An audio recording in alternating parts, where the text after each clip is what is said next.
Chapter 3:18. Gu Qing entered the royal palace and met the emperor before the court meeting. He merely bowed to the emperor from a distance and exchanged a few words with the emperor. He didn't even get a clear look at the emperor's face. Then, Duke Lu led him to the royal concubine's bedroom. Seeing the smile on Gu Qing's face, royal concubine who thought of the harsh words he had said that night many years ago. Her expression was unnatural, and she felt his smile was rather disgusting. Gu Qing didn't know what she was thinking about, but he kept his smile and exchanged some pleasantries with her. As the two of them were talking, a cute little boy, who looked like a carved jade, was led in by a maidservant. He was the second prince, Jing Yao. Jing Yao had the blood of the emperor flowing in his body, and he also had the inheritance of the vixens, so he was extremely intelligent. He was only 3 years old, but he was already better at reading people's expressions than many adults. More importantly, he seemed to have the instinct to sense other people's emotions. A few nights ago, he sensed that his mother, who was usually fearless, was in awe of the immortal master of Oyama named Jing Jiu, so he behaved very obediently. When he heard that this immortal master Gu Qing would be his teacher, he didn't like it, but he could sense that his mother didn't like this person, so he behaved differently. Standing on the same spot, Jing Yao looked at Gu Qing with wide eyes, showing a curious expression, but he didn't show any intention of bowing to him. Gu Qing looked at him in silence, and didn't show any intention of bowing to him. Seeing this, the old maidservant felt upset, thinking that Jing Jiu had to bow to the prince first, even though he was the immortal master of Aoyama and would be the teacher of a prince. Don't you understand the principle of heaven, earth, emperor, and teacher? Royal concubine, who realized what was going on after a moment of bewilderment. As she was about to say something, Duke Lu stopped her with a meaningful look. Time passed by slowly like this. The spring sun was about to reach the center of the sky from the east, and the flowering trees outside the royal palace looked listless due to the sunlight. Gu Qing was still standing in silence, unhurried like the spring breeze, and not angry at all. Prince Jing Yao was still a child after all. He could no longer maintain his obedient expression as he could no longer stand stably. His little face was slightly red, and his body swayed slightly, but he still stubbornly refused to speak first. The old woman saw this and felt a great pain in her heart. She thought to herself, "You are an adult and an immortal master, yet you are actually angry with a child." A gust of spring wind blew in through the window and landed on the little prince's body. The little prince's legs softened, and he almost fell to the ground. The nanny hurriedly came forward to support him. She was still in shock and turned to look at Gu Qing, angrily saying, "Immortal master, that's enough. What's the point of bullying the weak?" Seeing this scene and hearing this, royal concubine who felt relieved, yelling, "What a talkative old man! How dare he disrespect the immortal master? Drag him away and slap his mouth." The palace servant girls escorted the old maidservant out of the room, and the little Prince Jing Yao was held in royal concubine's bosom. The whole process happened so quickly that Gu Qing didn't have time to react. It had to be said that royal concubine who reacted very quickly. She used the nanny's mistake as a stepping stone and jumped on it gracefully. Duke Lu glanced at her approvingly, thinking that the young girl who didn't know anything had finally matured. Leaning against his mother's bosom, Jing Yao felt wronged and unwilling to raise his head. Royal concubine who lifted his head and stared into his eyes, asking, "Do you know you are wrong?" Jing Yao didn't know what he did wrong, but he knew he was wrong when he saw his mother's expression. He straightened his body hesitantly and turned to Gu Qing, bowing to him with a crying voice, "Greetings, teacher." Gu Qing accepted it calmly, and then returned the greeting, "Greetings, Your Highness." In the White Mountain meditation room of the Justice Hall of the Guochang Temple, San was reading the Buddhist scripts, and so was the great grandmaster of the mysterious dark sect. If the evildoers in the history of Chaotian over 1,000 years were ranked, they would be ranked in the top 10, but they didn't read the scripts in the company of the ancient Buddha lamp to atone for their sins. Regardless of whether the orthodox sects were good or evil, they would always have something in common. The devil men of the deviant sects reading the Buddhist scripts would be helpful in their cultivation. The morning bell rang outside the room. Insan put down the script in his hands and walked out of the meditation room slowly, heading toward the outside of the temple along the narrow path under the shadow of the pine trees. The surroundings of the justice hall were quite safe. If he were careful, the whole temple would be safe. He was certain that the disturbance caused by the lamp flower when he taught Lu Shui to comprehend the scripts had subsided, and nobody knew that he and the great grandmaster of the mysterious dark sect were still in the Guoqing temple. Outside the pine forest was the pagoda forest, where the sunlight grew dimmer and dimmer. It became bright again after passing through the treasure hall and the narrow path and arriving outside the temple. The spring sunlight could be seen everywhere, but he didn't want to enter the temple to avoid disturbing the monk's cultivation. Insan walked out the side door of the front yard along the familiar mountain path and came to the top of an earthen cliff above the vegetable garden. He stopped and looked down. Different from the black and white scenery in winter, the vegetable garden in spring was green and lush, with melons, vegetables, and fruits, making one feel happy just by looking at it. It was evident that the soil in the vegetable garden and the orchard had been plowed many times, and the weeds had been cleared away, leaving nothing behind. If one looked closely, it would be hard to find those bad bugs on the leaves of the vegetables and the fruit trees. It's interesting to use the flying sword to open up the fields, but don't you think it's too troublesome to use the flying sword to uproot the weeds? Using the flying sword to kill the bugs is even more. Looking at the details in the vegetable garden, Insan thought sentimentally that Lu Shui was really good at growing vegetables, and he was actually quite suitable to be in charge of those medicinal herbs and fruits on Shirihua Peak. More importantly, through these details, Jingjiu was certain that Lu Shui had already passed the barrier, and his cultivation hadn't been damaged, but had actually improved. As the morning sunlight grew brighter, the barking of a dog could be heard in the distance, and the sound of the door opening could be heard in the vegetable garden, followed by the sound of water flowing from the well and the smoke rising from the kitchen. Insan turned around and left, returning to the front of the temple under the shadow of the cliff. He entered the front yard through the side door, passed through the narrow path, and entered the tranquil pagoda forest after looking at the treasure hall in the distance. In the end, when he returned to the front of the White Mountain meditation room, he had a scroll of script in his hand, in addition to some pine needles on his collar. It was unclear when and where he had obtained it. He didn't enter the temple, but stood in the middle of the courtyard and opened the scroll. The morning glow dyed the sky red and fell on the scroll like blood. This scroll of script contained messages written in ciphertexts, describing the recent events in the outside world. These were the reports given to him by Bulo Lin. Though they were not as fast and abundant as the curtain rollers, they were more accurate. Insan didn't care that Gu Qing had become the teacher of Jing Yao. It was a trivial matter. What he cared about was where Jing Jiu had gone. He had known a long time ago that Jing Jiu had left Aoyama, but it wasn't until now that Bulo Lin found out that Jing Jiu had gone to Zhaoga City. What was Jing Jiu doing in Zhaoga City? Was it about the succession of the emperor? Standing in the morning sunlight, Insan pondered in silence. He suddenly thought of a possibility, the expression in his eyes changing slightly. Jing Jiu had gone to solve the problem. Insan had never thought that Jing Jiu would encounter the same problem in cultivation as Lu Shui. He had unlimited confidence in Jing Jiu's cultivation, just like he had in the past, even though he had another answer now. It wasn't until now that Insan realized what he had missed. From the undefeated to the free travel realm, Jing Jiu would encounter that problem. It would take a long time for Jing Jiu to think of a way to solve this problem. Insan didn't need to, because he was more familiar with the problem and he had thought about it for many years. It turns out that you are at Taichung Temple. Insan laughed out as if he had thought of something. His happy laughter echoed in the quiet courtyard. Chapter 319. The great grandmaster of the mysterious dark sect was also startled by the laughter outside.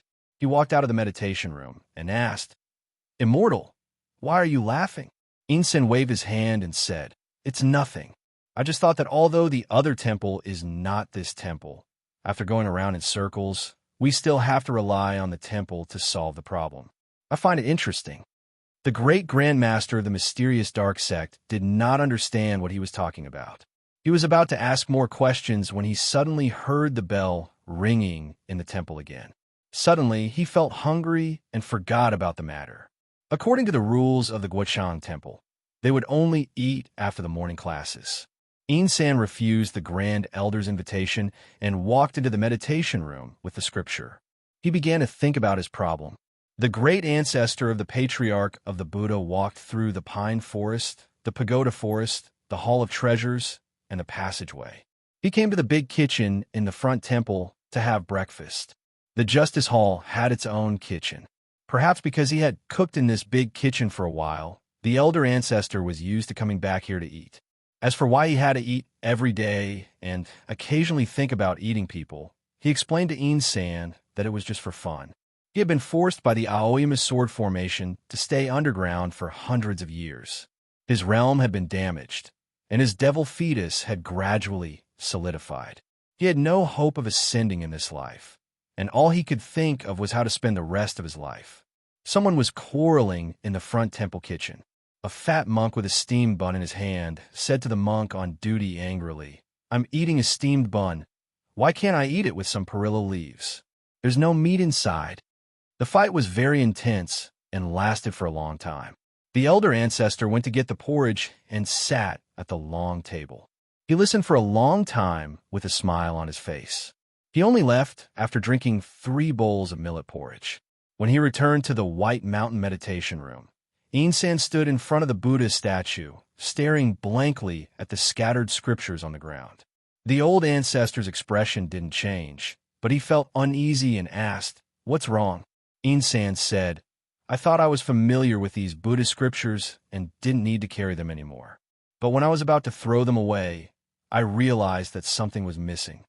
The great ancestor didn't pay attention to the main content of this sentence and asked in surprise, "Bring it? Where are you going?" Insan said, "There's something I've always wanted to do. I've thought about it for many years, but I've never found an opportunity. Now it seems that the opportunity has come." The great ancestor said, "What Jinren wanted to do, but failed to do must be a big matter. Compared to it, these scriptures are not worth mentioning. Just leave them here." Looking at the Buddhist scriptures on the ground, Insan was silent for a long time before he said, "These Buddhist scriptures are talking to me." The great ancestor didn't call him a madman, but asked seriously, "What did you say?" Insan said, "These Buddhist scriptures say that when we see life and death, we will not be free." The great ancestor said, "Jinren knows that I am stupid." "What do you mean by that?" Insan said, "That means I shouldn't go." "That's right. It's useless for me to go with my current cultivation state. Maybe it's best to watch from afar or not to watch at all." The great ancestor thought for a moment, then revealed a humble smile and said, "Or should I help you make a trip?" Insan lifted his head and said earnestly to him, "You will die if you go there." The great Grand Master of the mysterious dark sect had a profound deviant cultivation method, comparable to the figures in the heavenly arrival state.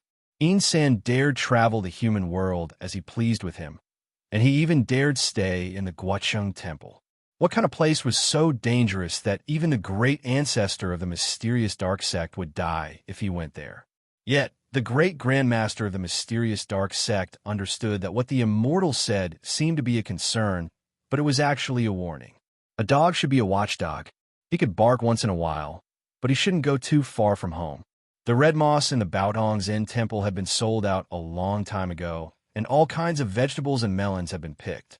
What was most abundant in the garden was the green vegetables that grew all year round. Dijon, who didn't have the chili oil fermented bean curd, lived a much more miserable life than Lu Shui.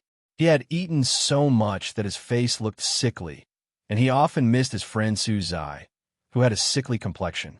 He didn't get the news that his young Anne allowed him to leave, but he got the news that Tong Yin was about to leave. The reason Tong Yin was about to leave the Baodong Zen Temple was because he had already completed the plan Guodong asked him to do. It was the plan to kill the godly swordsman of West Ocean. Dijon asked to take a look at the plan without hesitation. Tong Yin glanced at him impolitely. This kind of plan could only be kept in his mind. How could he put it into words? He grabbed Tong Yan's sleeve and didn't allow him to leave unless he told him. He didn't forget to swear that he wouldn't tell anybody about it, not even that girl of the Platonist sect, and that he would hook up with Tong Yin for 100 years. Tong Yin felt helpless being pestered by him, and he didn't want to hook up with him. So he told him about the plan he had set up. He was quite disappointed after hearing it, because the plan was quite ordinary and not ingenious, not to mention amazing. He said, "The plan you guys set up to kill Lo Huainan was so marvelous. Jian Shilai is much more powerful than Lo Huainan. But why is this plan so simple? The reason the plan to kill my big brother is complicated is that we are fighting against a stronger opponent, and we have to succeed. As such, we have to consider all aspects and leave no room for retreat for him." Tong Yin said, "Jian Shilai is different. He is a figure in the heavenly arrival state. Basically, all the plots and sneak attacks are useless against him." He said, "What's the use of keeping you then? You've been thinking about it here for half a year."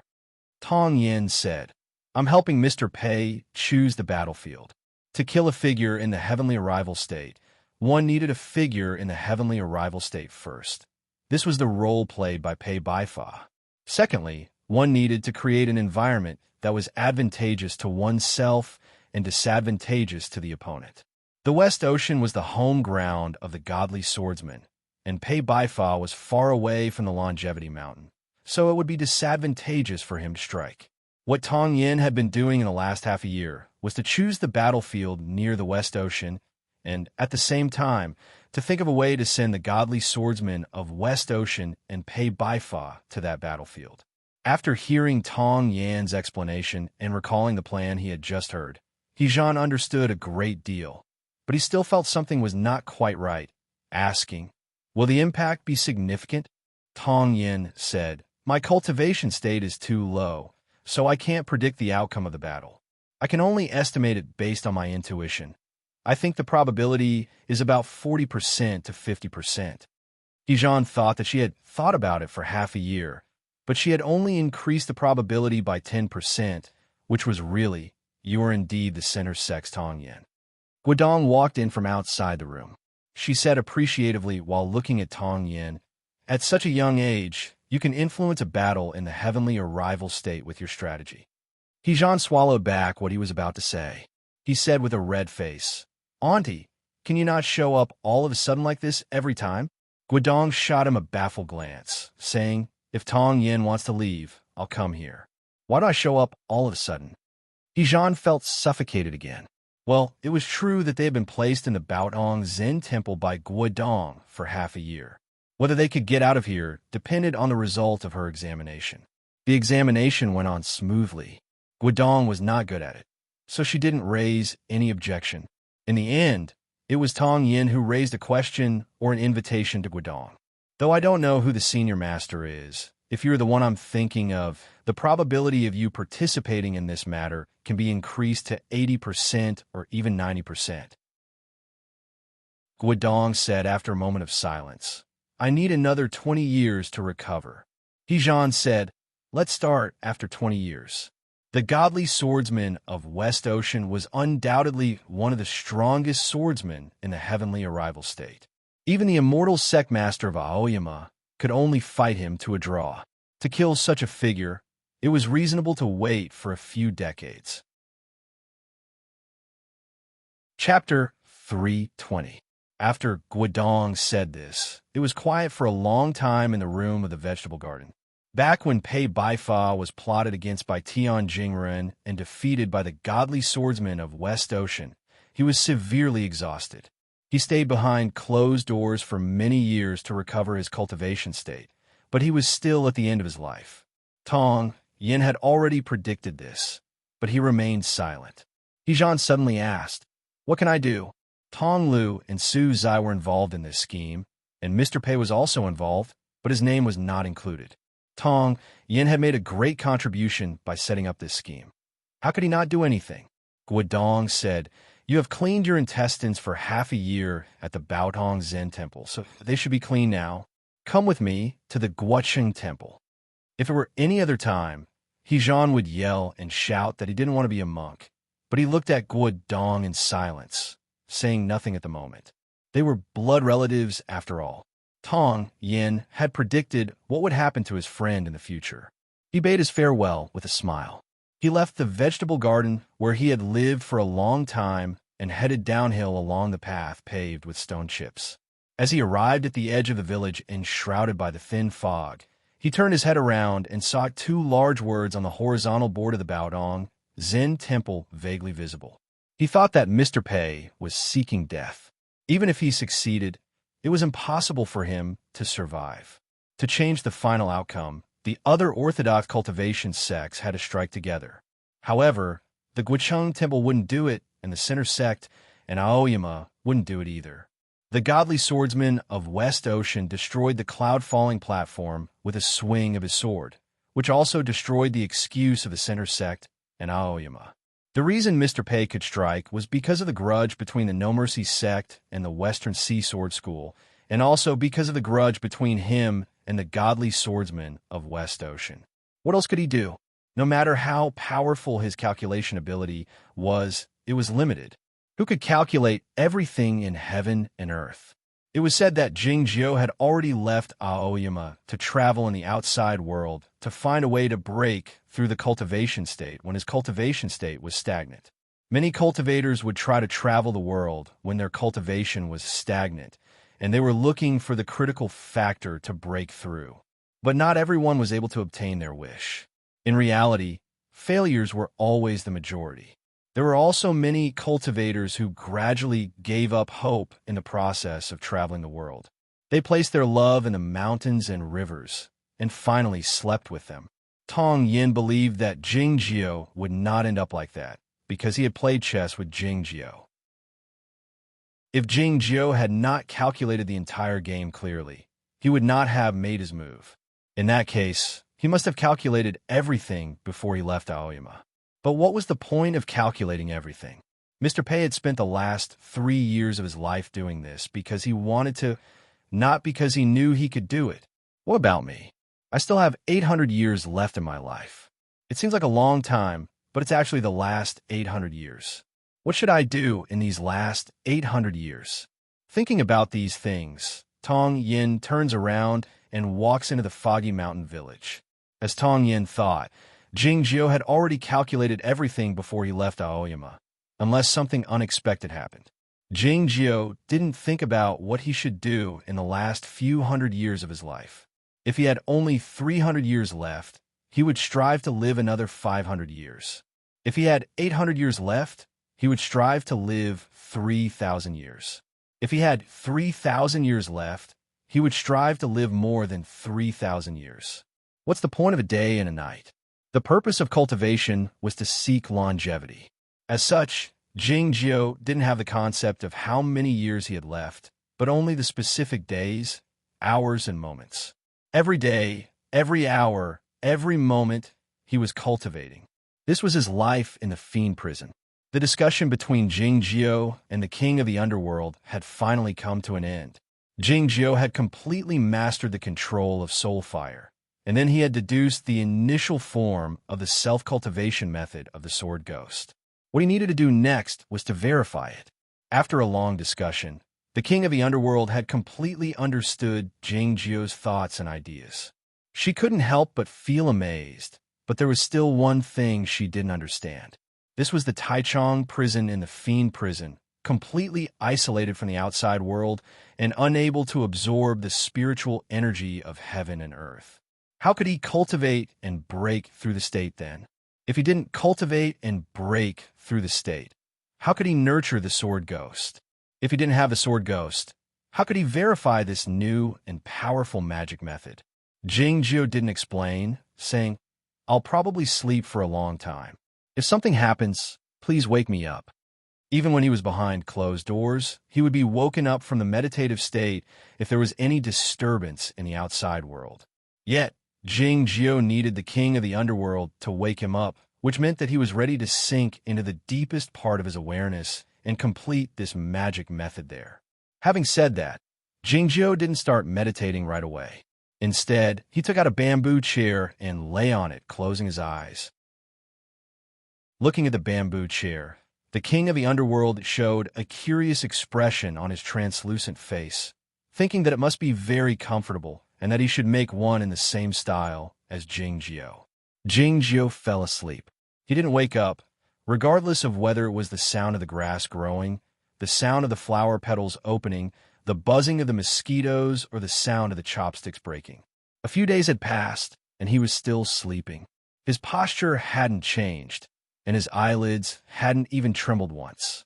Standing in front of the bamboo chair, the king of the underworld looked at Jingjiu's face and remarked sentimentally, "What a sleeping beauty!"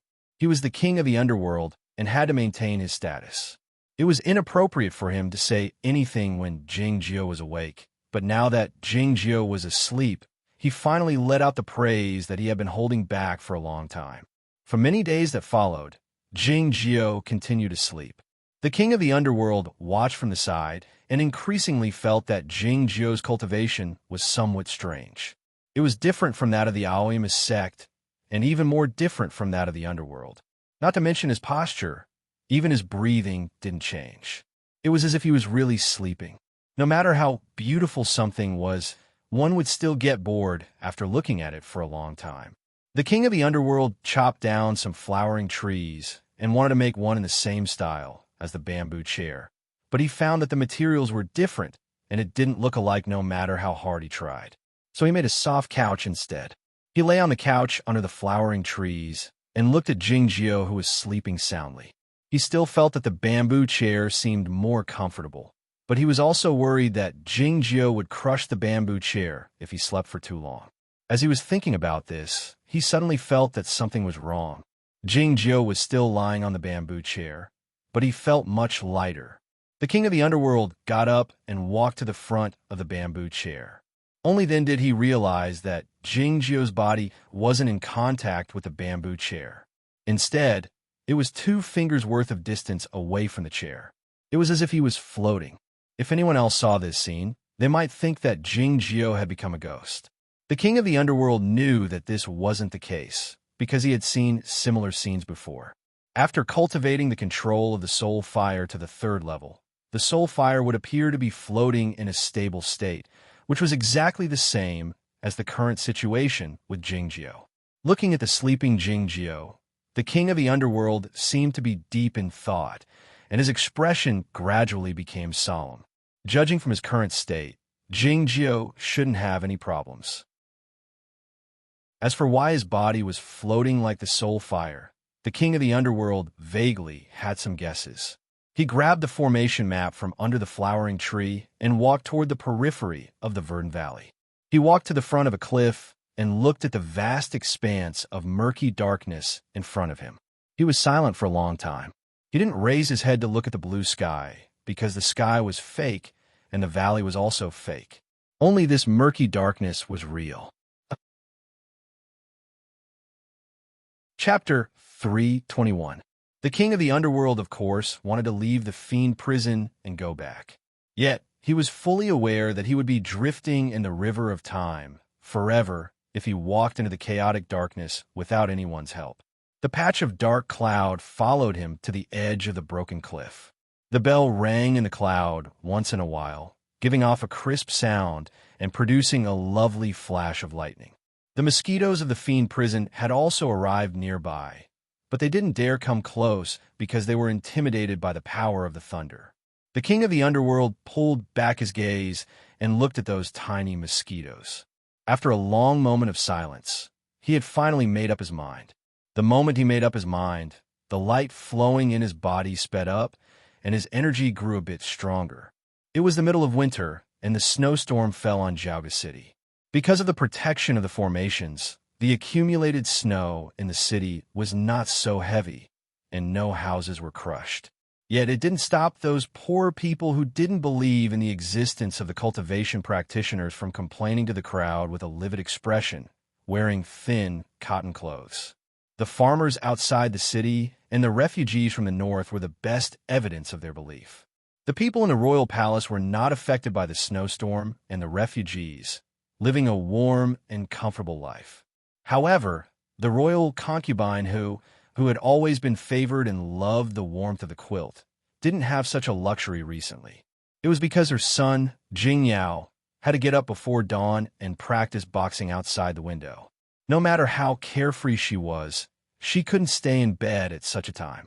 Seeing Jing Yao standing in the snow with a slightly red face, his legs trembling, and his eyes full of tears, the royal concubine who felt her heart was almost broken.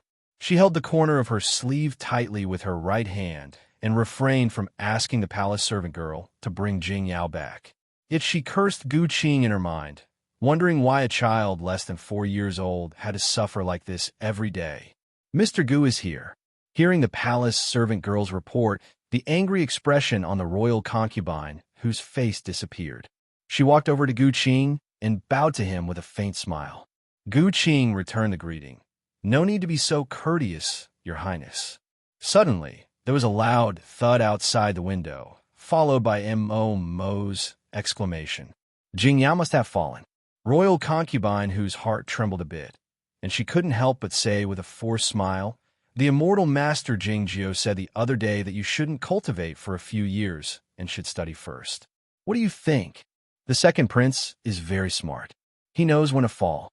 Gu Qing calmed the royal concubine who down with one sentence, and then continued, "I know what my master told me. I'm not cultivating right now, but doing some preparation. It is said that Senior Master Zhao started training her body at the age of 2 when she was in Zhaoga City. Compared to the second prince, she started training a year and a half later." Royal concubine who didn't know what to say, but she was thinking that how many cultivation practitioners like Zhao Liu could there be in Chaotian? Gu Qing was telling the truth. The second prince was still young, and it was not yet time for him to cultivate. Every day, Gu Qing taught him lessons from books and self-control. The self-control here referred to emotions, desires, and most importantly, the control of intelligence. Jing Yao was still young, so he didn't really understand the importance of this last control to cultivation. Royal concubine who wasn't smart enough, so she couldn't understand the deep meaning behind it. Gu Qing entered the palace before sunrise every day and left the palace after sunset. It was already very tiring for him, so he didn't have the energy to explain it to her.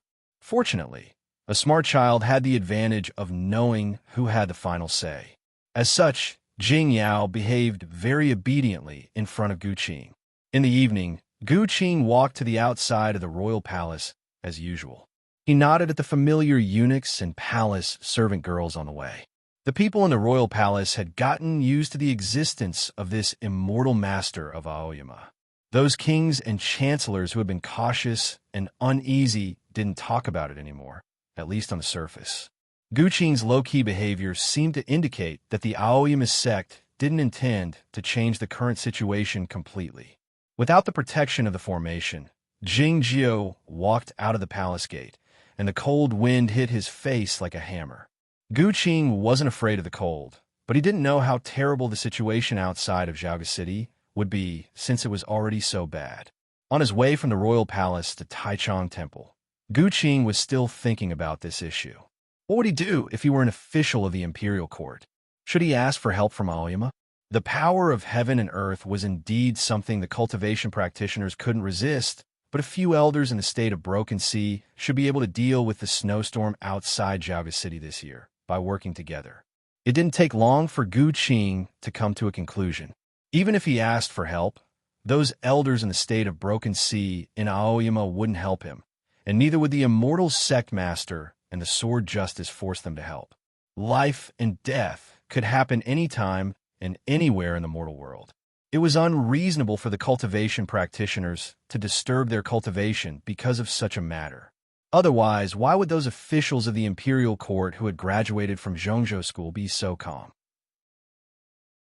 Even the Guocheng Temple and Yamatai had only sent some monk doctors and scholars to the outskirts of the city to help treat the victims, without doing anything in advance. Of course, the cultivation practitioners had their own reasons for doing so, which was that they would be punished by heaven if they tried to interfere with the operation of heaven and earth. However, what the cultivation practitioners were doing was against the natural order, Otherwise, they wouldn't have the heavenly punishment when they ascended. Why would they cultivate if they were afraid of the punishment? Gu Qing wasn't worried about the mortal world, but he couldn't help but think about it when he had been away from Aoyama for half a year and had absorbed too much of the mortal world in Jiaoga City. It was just a thought. He told himself this. Otherwise, it would be too boring to walk from the royal palace to Taichung Temple without riding the sword. Thinking of all this, Jing Jiu came to the entrance of the alley outside the Jing house and was stopped by someone. The person who stopped him was Xiang Wanshu, a disciple of the Zhongzhou school. Gu Qing and Xiang Wanshu had met a few times, and they had traveled together in the snowland, so they were familiar with each other. He vaguely remembered that Xiang Wanshu was the personal disciple of the center sect master. Seeing Xiang Wanshu suddenly appear here, Gu Qing couldn't help but feel alarmed, asking, "Why is cultivationist Xiang here?" Xiang Wanshu knew why Jing Jiu was alarmed, and said with a bitter smile, "I know this is your master's home, so I should stay away from it. But you stay in the palace all day, so I have no choice but to wait for you here. Otherwise, I don't know when we will meet again." Gu Qing asked, "What can I do for you?" Xiang Wanshu said seriously, "I'll treat you to a meal." Cultivators paid particular attention to cleansing their minds from the vulgar world. Once they were able to abstain from eating, they would rarely touch food, except for those evil cultivators who indulged in their desires. Inviting him to a meal naturally meant that he had something to discuss. There was an immortal house by the White Horse Lake. The two of them entered a room on the top floor of the lake and sat down. The immortal master did not eat hot pot, nor did he need any hard dishes. At most, he would eat some fruits for a meal. However, those fruits were the special fruits grown on the spiritual source, so they were very expensive. Xiang Wanshu thought of what had happened earlier and asked confusedly, "The Gu clan in Nanhezu is one of the wealthiest clans in the land, so they must have a house in Jiaoga City. Why do you live there?" Gu Qing said, "No matter how rich the Gu clan is, they can't compare to the Xiang clan in Zhongzhou. So this meal is for you." Xiang Wanshu laughed and said, "I heard that you are in charge of all the affairs on the Shima Peak."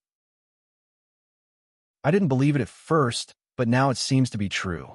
Gu Qing said with a smile, "If you want to say that I'm more of a businessman than a cultivation practitioner, just say it."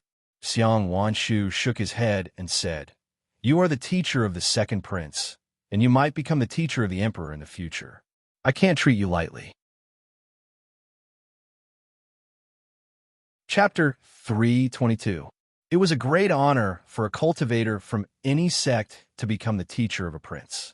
The so-called ignoring the world of mortals ultimately depended on whether the world of mortals was red enough. For the disciples of the major sects like Gu Qing and Xiang Wanshu, it was not so attractive to exchange many years of cultivation for such an honor. But if it was the divine emperor's teacher, it would be a different story. More importantly, Xiang Wanshu didn't ask the question on his own behalf. It was only then that Gu Qing knew that he had entered Prince Jing Xian's residence. There were many speculations in the world of cultivation as to why the Aoyama sect would suddenly get involved in the affairs of the royal family.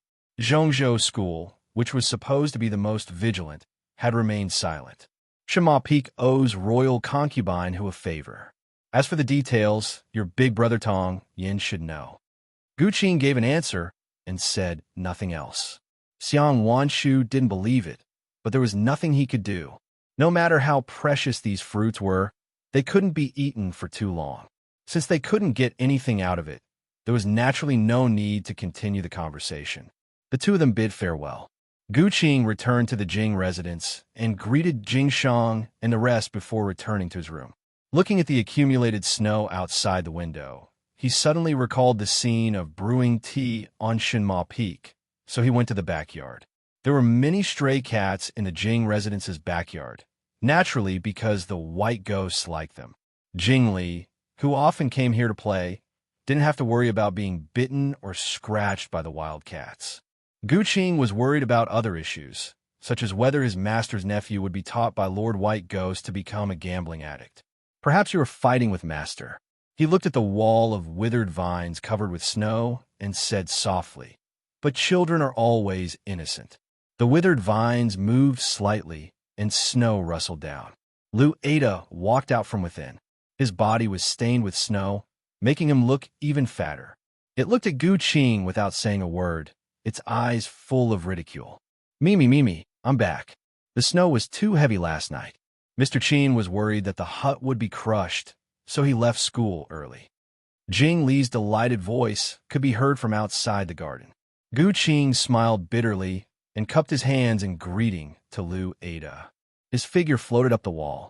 Jing Li ran into the back garden, his boots kicking up many snowflakes, his face red. Gu Qing was about to leave when he suddenly felt that something was wrong. He looked at him seriously, and his expression changed slightly. Jing Li's breathing was very steady, even though he was running so fast, and his prolonged breathing had its own rhythm, which seemed to correspond to a certain principle of heaven and earth. Jade Gate breathing technique. Feeling startled, Gu Qing looked at the white cat leading Jing Li into the withered vines, wondering if he was teaching this child cultivation.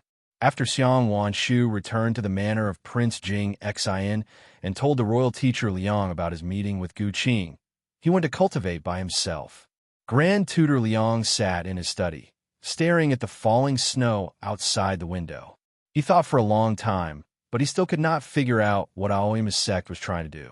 Suddenly, a subordinate came over with a notice, saying that someone wanted to see the prince. The royal teacher Liang took the notice and glanced at it, feeling surprised.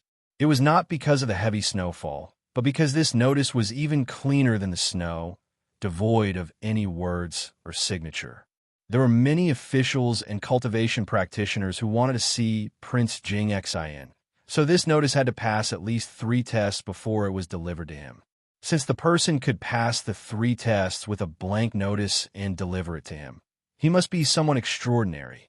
After some thought, the royal teacher Liang said, "Bring that person here." The person was a fat man, wearing ordinary clothing. His shoes had some old oil stains on them, in addition to the snowflakes. As the royal teacher Liang thought, this fat man must be someone extraordinary, since he could still smile at the royal teacher Liang and pretend to be harmless. Even though this fat man was not a cultivation practitioner, the manor of Prince didn't let down its guard.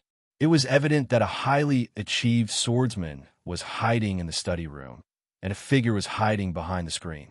The royal teacher Liang didn't conceal these arrangements. The fat man didn't say anything with a faint smile, pretending that he didn't know anything. "It's fine as long as Master thinks this matter can be heard by others," he reminded. The royal teacher Liang asked expressionlessly, "Who are you? What's the matter?" The fat man said, "I'm the manager and chef of a pub in Jiaoga City. Master Shifengshun of the Pure Heaven Bureau asked me to do something for him 9 years ago." The royal teacher Liang arched his eyebrows slightly, asking, "And then?" It was easy for him to remember the time. 9 years ago, in the Mingtsue Valley outside Jiaoga City, the master of Shima Peak in Aoyama, Zhao Liu, was ambushed by the assassins of Bulo Lin and almost died. The fat man said, "My master was worried that the prince might forget this matter, so he asked me to go there and remind him." After a moment of silence, the royal teacher Liang asked, "Evidence?" "There is of course the evidence." Shifengshun was a meticulous person, so he didn't forget to finish the task before his death. Seeing the expression on the royal teacher Liang's face, the fat man knew what he was thinking, saying, "The evidence can't make the Zhongzhou school give up on you. But what about Yamatai?" The expression on the royal teacher Liang's face was terrible. Prince Jing Xion's influence in the imperial court was growing. In addition to the support of the Zhongzhou school, Yamatai objected to the second prince inheriting the throne. Based on the behavior of the scholars of Yamatai, once they knew that Prince Jing Xian had colluded with Bulo Lin, they would rather have a sly fox sitting on the throne. In the end, the fat man brought up the most troublesome issue with a smile. "You should know the style of the Aoyama sect. As long as they believe this, the second prince might not even be alive, let alone inheriting the throne." Staring at the fat man's face, the royal teacher Liang said, "Your sect has already been destroyed. What use is a lonely little devil like you?" The fat man didn't show any fear, saying, "You should know the principle of the iceberg on the surface of the sea." The royal teacher Liang suddenly laughed, saying, "I'm curious. Who do you listen to now? The West Ocean, or a certain sect with a dossier?" The fat man said seriously, "We only listen to our superiors. Whether it's the West Ocean or anyone else, it's always our superiors." The combination of the inferior and the superior formed two sides of the same coin, and Bulow Lin would always exist.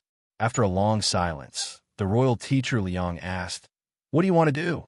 The fat man said, "We will inform you when the time comes." The royal teacher Liang said, "One thing." The fat man said, "Even." The royal teacher Liang said, "I won't see you out." The figure behind the screen moved slightly. Prince Jing Xin walked out. There were no other swordsmen in the study, only he. Compared to when he was in the old plum garden, his face was slightly pale. His nobility and arrogance had all been withdrawn into his body, and he seemed rather calm. Jing Xin walked to the opposite side of the royal teacher Liang and sat down. The two of them sat facing each other, speechless. Outside the window, the snow was falling soundlessly. The cold air gradually enveloped the study. After a long time, Jing Xin sighed, "I haven't done anything wrong in my life. This is the only thing I've done." The royal teacher Liang said, "Time is a river. What's past is past. We can only look forward." 9 years ago, his younger brother Liang Xingqing died of a serious illness and became a drop of water in the river of time. Who would have thought that this matter wasn't over yet? Chapter 3:23. The snow in the manor of the prince grew thicker, and the coldness in the study room grew thicker. The formation seemed to have lost its effect. After a long while, Prince Jing Xin spoke again, his voice a bit cold. "I really don't know what to do to satisfy my father." Grand Tutor Liang said, "Just like now, not doing anything is the best." Jing Xin glanced at him, wanting to say something, but hesitating. He understood what the royal teacher Liang meant. If he didn't do anything, he wouldn't do anything wrong. As such, his father had no reason to expel him from Zhaoge City. With the support of the Zhongzhou school in Yamatai, Jing Xin would have the support of all the officials in the imperial court. No matter how powerful his father was, he had to rely on the officials to govern the country. So he had to consider their attitudes and the opinions of the people in the world. But after receiving the letter from Bulow Lin, could he still do so? The royal teacher Liang said, "This matter can't be concealed. Your Highness should write the letter in person and explain all the details, and then ask the Immortal Master to send the letter to Cloud Dream Mountain." A resolute expression showed in Jing Xin's eyes as he said, "Let's do it this way. But the letter must be delivered to Bai Junren in person." The royal teacher Liang said, "And this matter can't be known by the house master." Jing Xin stood up and bowed to the royal teacher Liang, saying, "I have to trouble my teacher here." The royal teacher Liang said, "I'll talk to Mr. Bu in private." He had studied in Yamatai for many years and was a fellow disciple of the house master Bu, but he wasn't confident that he could persuade him. 2 years had passed, and another spring arrived in Zhaoge City. The fat shopkeeper appeared in the manor of the prince again, and he seemed to be fatter than before. It was unclear how someone like him could be so relaxed. This time, he told Bulow Lin his condition. "Your Highness, please help us send someone to Taichung Temple." Hearing this, the royal teacher Liang's eyes grew cold, saying, "Back when you people tried to enter Taichung Temple, you incurred the wrath of the Orthodox sects, resulting in the destruction of the cloud platform. Do you think I'll agree to your request? Now is not the time. Moreover, if Grand Tutor is worried, you can use restrictions." The fat man smiled and said, "We just want to send a letter to someone inside. We won't do anything else." After a moment of silence, Grand Tutor Liang asked, "Is that all?" The fatty said, "That's all." Grand Tutor Liang looked into his eyes and said, "You should be well aware of the fate of the messenger." The fat man said, "The messenger himself knows it very well." Grand Tutor Liang said, "You are also a messenger. Are you ready to die?" The fatty's face showed no fear. He smiled and said, You can still write on the other side of the letter if you flip it over. You don't have to tear it up on the spot. Grand Tutor Liang also smiled and said, "For such an important matter, wasting some paper is nothing. When you return, you will certainly be torn apart." Fatty thought about it and said, "Maybe so." Grand Tutor Liang took a step forward, getting a little closer to him. "Are you willing?" he asked. 20 years ago, I suffered from a serious illness that couldn't be cured. I couldn't find a Cloud Dream Mountain, and Mochio was too far away. I was on the verge of death. Fortunately, I survived thanks to the magic pill bestowed by my superiors. The fatty continued, "My family and I have lived a good life over the years. Even if we die now, it will be worth it. Why wouldn't I be willing?" "I can help you live a better life," said Grand Tutor Liang. The fatty said with a small smile, "You should be aware that you are a trustworthy person. Goodbye." Lu Ming had left Zhaoga City for almost 3 years. It was still undecided whether he should return to the imperial court to be an official or go to Aoyama to hide temporarily. Duke Lu sat in the room with a teacup in his hands, looking at the spring scenery outside the window. He would occasionally think about his son's recent situation, but he spent more time thinking about that matter. Everything was as usual in Taichung Temple. Every few days, a prisoner would come out in a carriage covered with a black cloth, heading to the place where the sun couldn't be seen. It was to this day that nobody had escaped from the fiend prison, and none of the corpses had been brought out. What was happening to Jingjiao? The second prince, Jing Yao, had grown 2 years older. Gu Qing's teaching had extended from reading books to cultivation. However, Jing Yao had the bloodline of the emperor and the inheritance of the vixen, so it was more troublesome to cultivate than Jing Yao had expected. Gu Qing couldn't make up his mind, so he went to ask Royal Concubine Hu. Unexpectedly, Royal Concubine Hu knew nothing about cultivation. Royal Concubine Hu had a high level of cultivation, but she was born with it. She was extremely ignorant before being enlightened by the Zen master. If Zhu Gui and Zhu Jie hadn't helped her, she would have died a long time ago. She had no idea how to cultivate the vixen. Seeing the embarrassed and angry expression on Royal Concubine Hu's face, Gu Qing sighed to himself, wondering why he had asked Xiao He to learn from her. He suddenly had an idea. He sent the letter he had intended to write to Senior Master Zhao at the Shima Peak to ask for help from the Guocheng Temple through the secret channel of the Gu clan. In the Guocheng Temple, Lu Shisui received the letter from Gu Qing, feeling surprised and happy at the same time. He handed the letter to Xiao He after reading it. Xiao He felt angry after reading the letter, saying, "He is teaching the prince in Zhaoga City, enjoying a great reputation, but we have to grow vegetables in a monk temple and ask for our help. We'll get the credit then." Lu Shisui knew that she felt bored after staying here for too long, so she complained casually. He left the room with a smile. As expected, after Xiao He finished complaining, she took out a new letter and started answering Gu Qing's questions. She could tell that the Shima Peak would belong to Gu Qing no matter what would happen to Lu Shisui in the future. Lu Shisui left the vegetable garden to go to the front of the temple to help. He had learned in the winter 2 years ago that many patients from all over Chaotian would come to Mochio to seek treatment from the monks of the Guocheng Temple.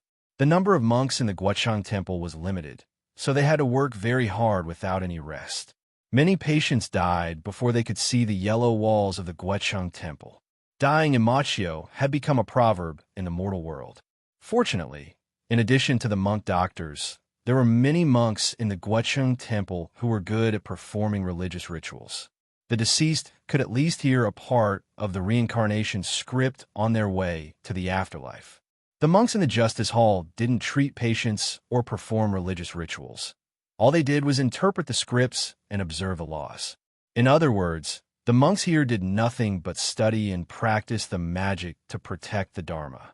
As such, they enjoyed a high status in the Guocheng Temple, and nobody would disturb them. Insan liked the quietness very much.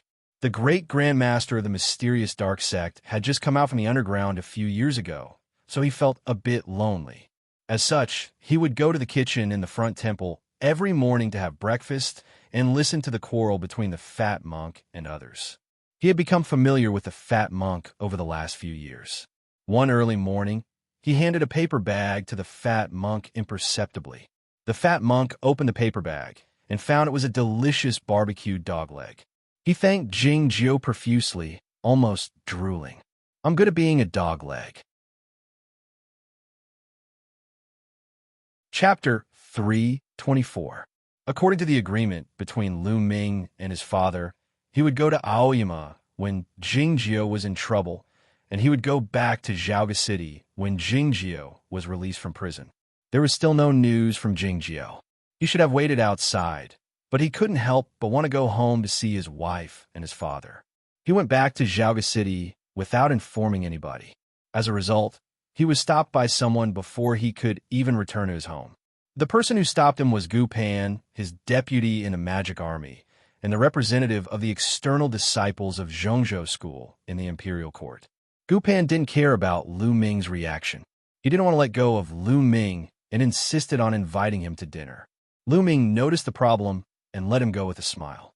The purpose of the banquets in Zhaoga City was to get to know people, not to talk business. Lu Ming wasn't surprised when he saw Prince Jing Xian walk out from behind the beaded curtain. He bowed to him respectfully. Prince Jing Xian behaved amiably. He only talked about the scenery outside the county while eating and drinking. He didn't put down his chopsticks until he was a little tipsy. No one knew when Gu Pan had already escaped. "I have no problem with my father's loyalty and ability. Otherwise, I wouldn't be supported by the masters of Yamatai." Prince Jing Xian said sincerely while looking into Lu Ming's eyes, "What I don't understand is why my father's attitude toward me hasn't changed. Does he want to continue testing me?" Lu Ming thought the prince was thinking too much, so he said something else.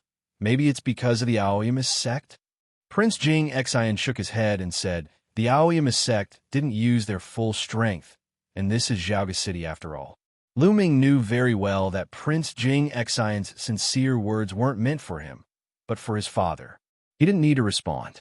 Duke Lu had never been popular in the imperial court, but someone like Prince Jing Xian knew that he was the most popular person in the emperor's eyes, and always had been.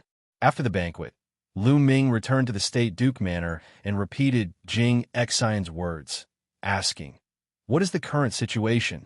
The fight for the throne of the Jing dynasty had become more and more intense, but it had little to do with the officials in the imperial court. It depended on the attitude of the emperor and the major cultivation sections. Yamatai sent a scholar to the manor of Prince Jing Xian. Besides Xiang Wanshu, the Zhongzhou school also invited the Qianyuan Valley Master, Yu Qianmen. With this elder in the Lianshu state guarding the palace of the prince, the attitude of the center sect was not ambiguous. It could even be said that it was a bit tough. In comparison, the attitude of the Green Mountain sect, another leader of the Orthodox sects, was a bit ambiguous. Gu Qing had taught Prince Jing Yao for 3 years, but the Green Mountain sect hadn't sent anyone else. It was rumored that the two immortal masters, Mei Li and Lin Wuji, who were supposed to come as reinforcements, hadn't shown up yet, indicating that the 9 Peaks had different opinions. Having heard his father's description, Lu Ming remained silent for a long time before asking, "What about the immortal master Jing Jiao?" The Aoyama sect support for Prince Jing Yao came from Jing Jiao, and Jing Jiao was the only one who could influence the emperor's attitude. If Jing Jiao didn't show up, the situation would get worse. Speaking of this, Duke Lu came back to his senses. "Why did you come back all of a sudden?" he asked angrily. Lu Ming said helplessly, "Does it mean I can't go home as long as he doesn't show up?" Duke Lu said worriedly. He said that he would come out in 3 years at the earliest. This year is the 3rd year. If something happens, it will happen in a few days. Lu Ming thought it was unlikely that he would come out in 3 years at the earliest. Would he really come out in 3 years? The streets and markets connected to the State Duke Manor had been under construction in the last 2 years. No matter how low-key Jingshang was, he couldn't resist the deliberate efforts of those people.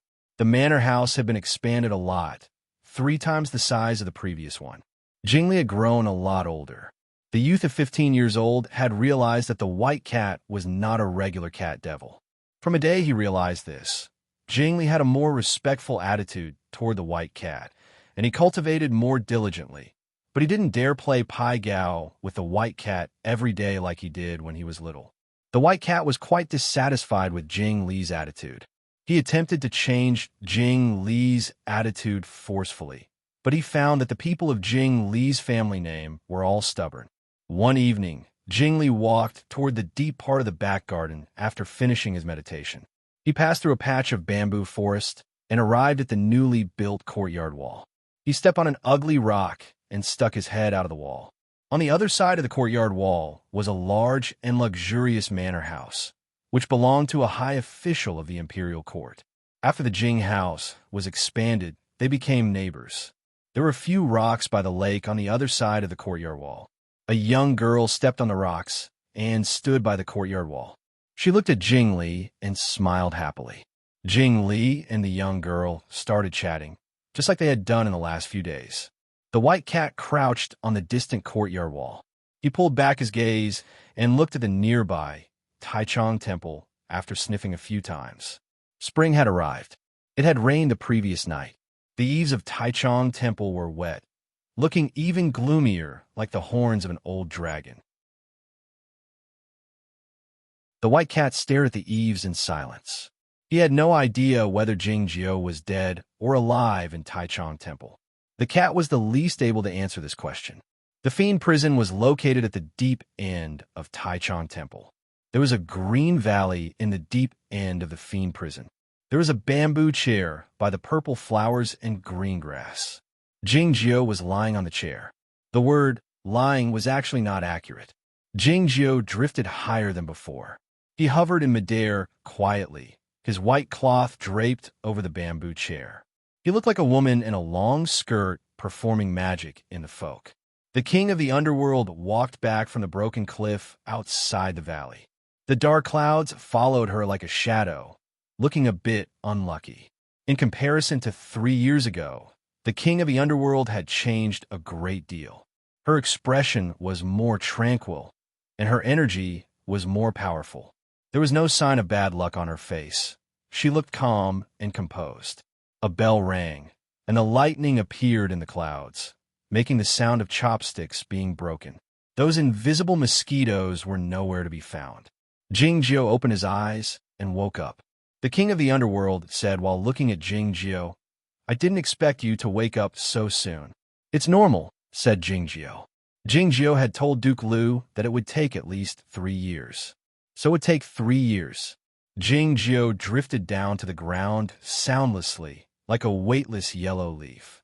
His appearance hadn't changed much from 3 years ago. He was still as perfect as before, and his temperament was still indifferent and distant. But it seemed that something was different.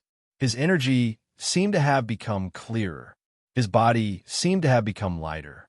He was lighter than a fallen leaf, like a patch of cloud, giving off a feeling that he didn't exist. What he cultivated was the soul fire of the underworld. But why did his energy become so light and full of fairy aura? Chapter 325.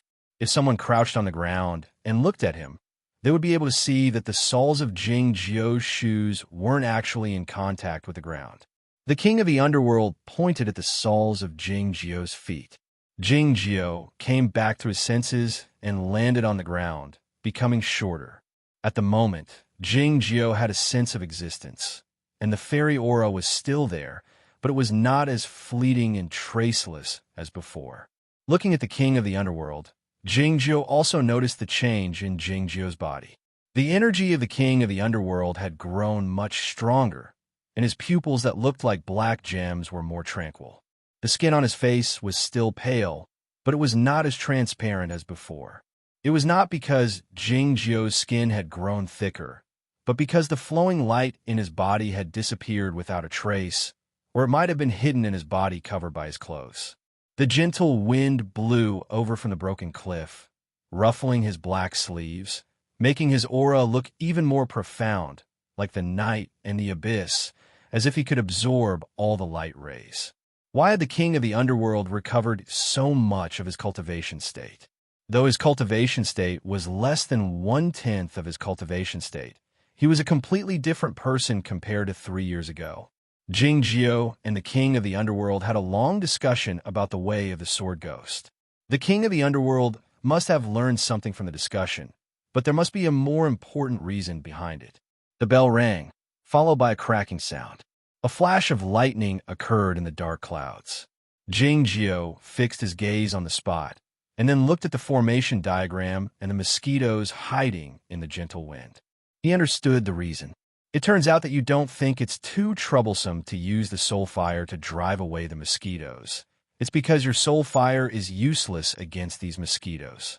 Jing Jiao said to the king of the underworld, "To put it more precisely, you have no way to deal with these mosquitoes. That is why you asked me for help 3 years ago." The king of the underworld narrowed his eyes and asked, "When did you find out?" "I knew it from the very beginning," said Jing Jiao. This was a simple reasoning. This place was the fiend prison, and the king of the underworld could be said to be the most important prisoner in the history of the human race. There must be a reason for the mosquitoes to appear here. If the king of the underworld could kill or easily drive away these mosquitoes, then the deeper meaning would disappear and there should not be any mosquitoes. That's right. These mosquitoes are a part of Taichung prison, specially designed to suck my soul fire. That's why I can't deal with it, but you can. The king of the underworld said, "Every day, these mosquitoes would suck away a speck of soul fire from my body. Then, they would enter the abyss through the astral gate and send it to the lower realm." Jing Jiao said, "In this way, they can confirm that you are still alive." The king of the underworld said, "That's right. Since you want to use me to threaten my subjects, then you have to prove that I'm still alive."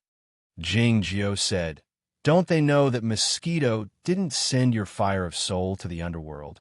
I don't like the underworld master, but he is very smart and knows what to do." As for those mosquitoes, looking at a spot in the valley, the king of the underworld said, "That dragon doesn't even know, so the Cloud Dream Mountain doesn't know either." After a moment of silence, Jing Jiao said, "Now that the underworld hasn't obtained your soul fire for 3 years, they must think you are dead." The king of the underworld said, "That's right. They should have been preparing for 3 years." Jing Jiao pressed, "Preparing for what? War?" The king of the underworld shook her head and said, "No, they will elect a new king of the underworld and cut off all ties with you people.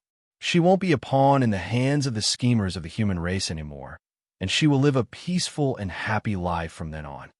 According to the rumors in Chaotian, the underworld, which had never been exposed to the sunlight, was vicious and shameless, and was the greatest threat to the human race. Unexpectedly, a swordsman like the disciple of the underworld master was merely a hired thug for some swordsman of the human race. Nobody knew what benefits the Cloud Dream Mountain and the Emperor, who had the right to punish the king of the underworld, had obtained from the underworld in the last 600 years. Over the years, we have always come to the surface of the earth with great difficulty and then been driven back to the underground. We have never defeated you people. Why is the human world still afraid of us? It's because you need the populace's fear of us to maintain the lofty status of the cultivation practitioners, and you need an enemy to maintain your rule over Chaotian. The king of the underworld said while staring into Jing Jiao's eyes, "It doesn't matter what the method is." Jing Jiao said, "But it is you people who come to our place every time. We have never thought of going to your place." The king of the underworld asked in a slightly mocking tone, "If you were in the underworld, would you want to come up?" Jing Jiao didn't use silence to express his attitude, but said directly, "Yes, so the war between the human race and the underworld won't stop." The king of the underworld said, "If you people are powerful enough, the war will stop." "I understand what you mean. If the old doesn't go, the new won't come. You hope that the underworld can get rid of you, the prison, and elect a new emperor so that they can go to war lightly." Jing Jiao went on, "But you will be forgotten by your populace and become a lonely soul in the human world, dying there." The king of the underworld said, "This is the price I, as the king of the underworld, should pay for my populace, or in other words, make up for it." Jing Jiao said, Like I said, I don't think many people are worthy of my respect, but you are one of them." The king of the underworld laughed out and stared at Jingjiao intently, saying, "You are well aware that we can't defeat you people, so you don't mind letting me fulfill my wish." This statement had a deeper meaning. Jingjiao suddenly said, "I've seen tens of thousands of flying swords set ablaze among the stars, but all of this will vanish in the torrent of time." This statement had no head or tail, and no one knew where it had come from. The king of the underworld was silent for a long time, then said, "The scene must be very beautiful." Jingjiao said, "I'll look at it a few more times on your behalf." The king of the underworld looked into Jingjiao's eyes and asked, "Where have you seen it before?" Jingjiao said, "Perhaps in a dream." Having said this, he put away the bamboo chair. The king of the underworld knew that he was about to leave, so she said, "Don't forget what you promised me." Jingjiao said, "Since the underworld will elect a new emperor, what else do I have to do?" The king of the underworld said, "Without the imperial jade seal and the defense of soul fire, how can I be considered a new emperor?" Jingjiao said, "Very well." The king of the underworld said, "In fact, I've always been curious about how you intend to leave." Outside the verdant valley was a darkness devoid of time and space. "I have my own way," said Jingjiao. He could actually leave this place after he learned the defense of soul fire. But what place in the world was more peaceful and suitable for cultivation than the fiend prison? Looking at the darkness outside the valley, Jingjiao suddenly asked, "Do you know why I could find you? Is it because you are the personal disciple of Taiping?" asked the king of the underworld. Jingjiao said, "The Zhongzhou school wouldn't tell him the secret of the fiend prison, but he spent a long time gathering information, and in the end he came up with a complete plan." The expression in the king of the underworld's eyes changed slightly as she asked, "What plan?" "The plan to get you out of here." Jingjiao continued, "As such, I'm certain that it wasn't his plot that you were captured after coming to the human world from the underworld." The king of the underworld fell silent for a while before saying, "But he didn't do anything at the time." Jingjiao said, "He was still very young at the time and didn't have enough power. When he was powerful enough, I locked him up in the sword jail." "Why'd you tell me all this?" pressed the king of the underworld. Jingjiao said, "I hope you can find the ultimate peace." The king of the underworld smiled faintly and said, "Thank you very much." The king of the underworld thanked him because Jingjiao told him the true thought of Taipingzhen back then, and also because of what Jingjiao had said earlier, or in other words, that scene. Jingjiao walked toward the outside of the verdant valley. The king of the underworld looked at his back in silence.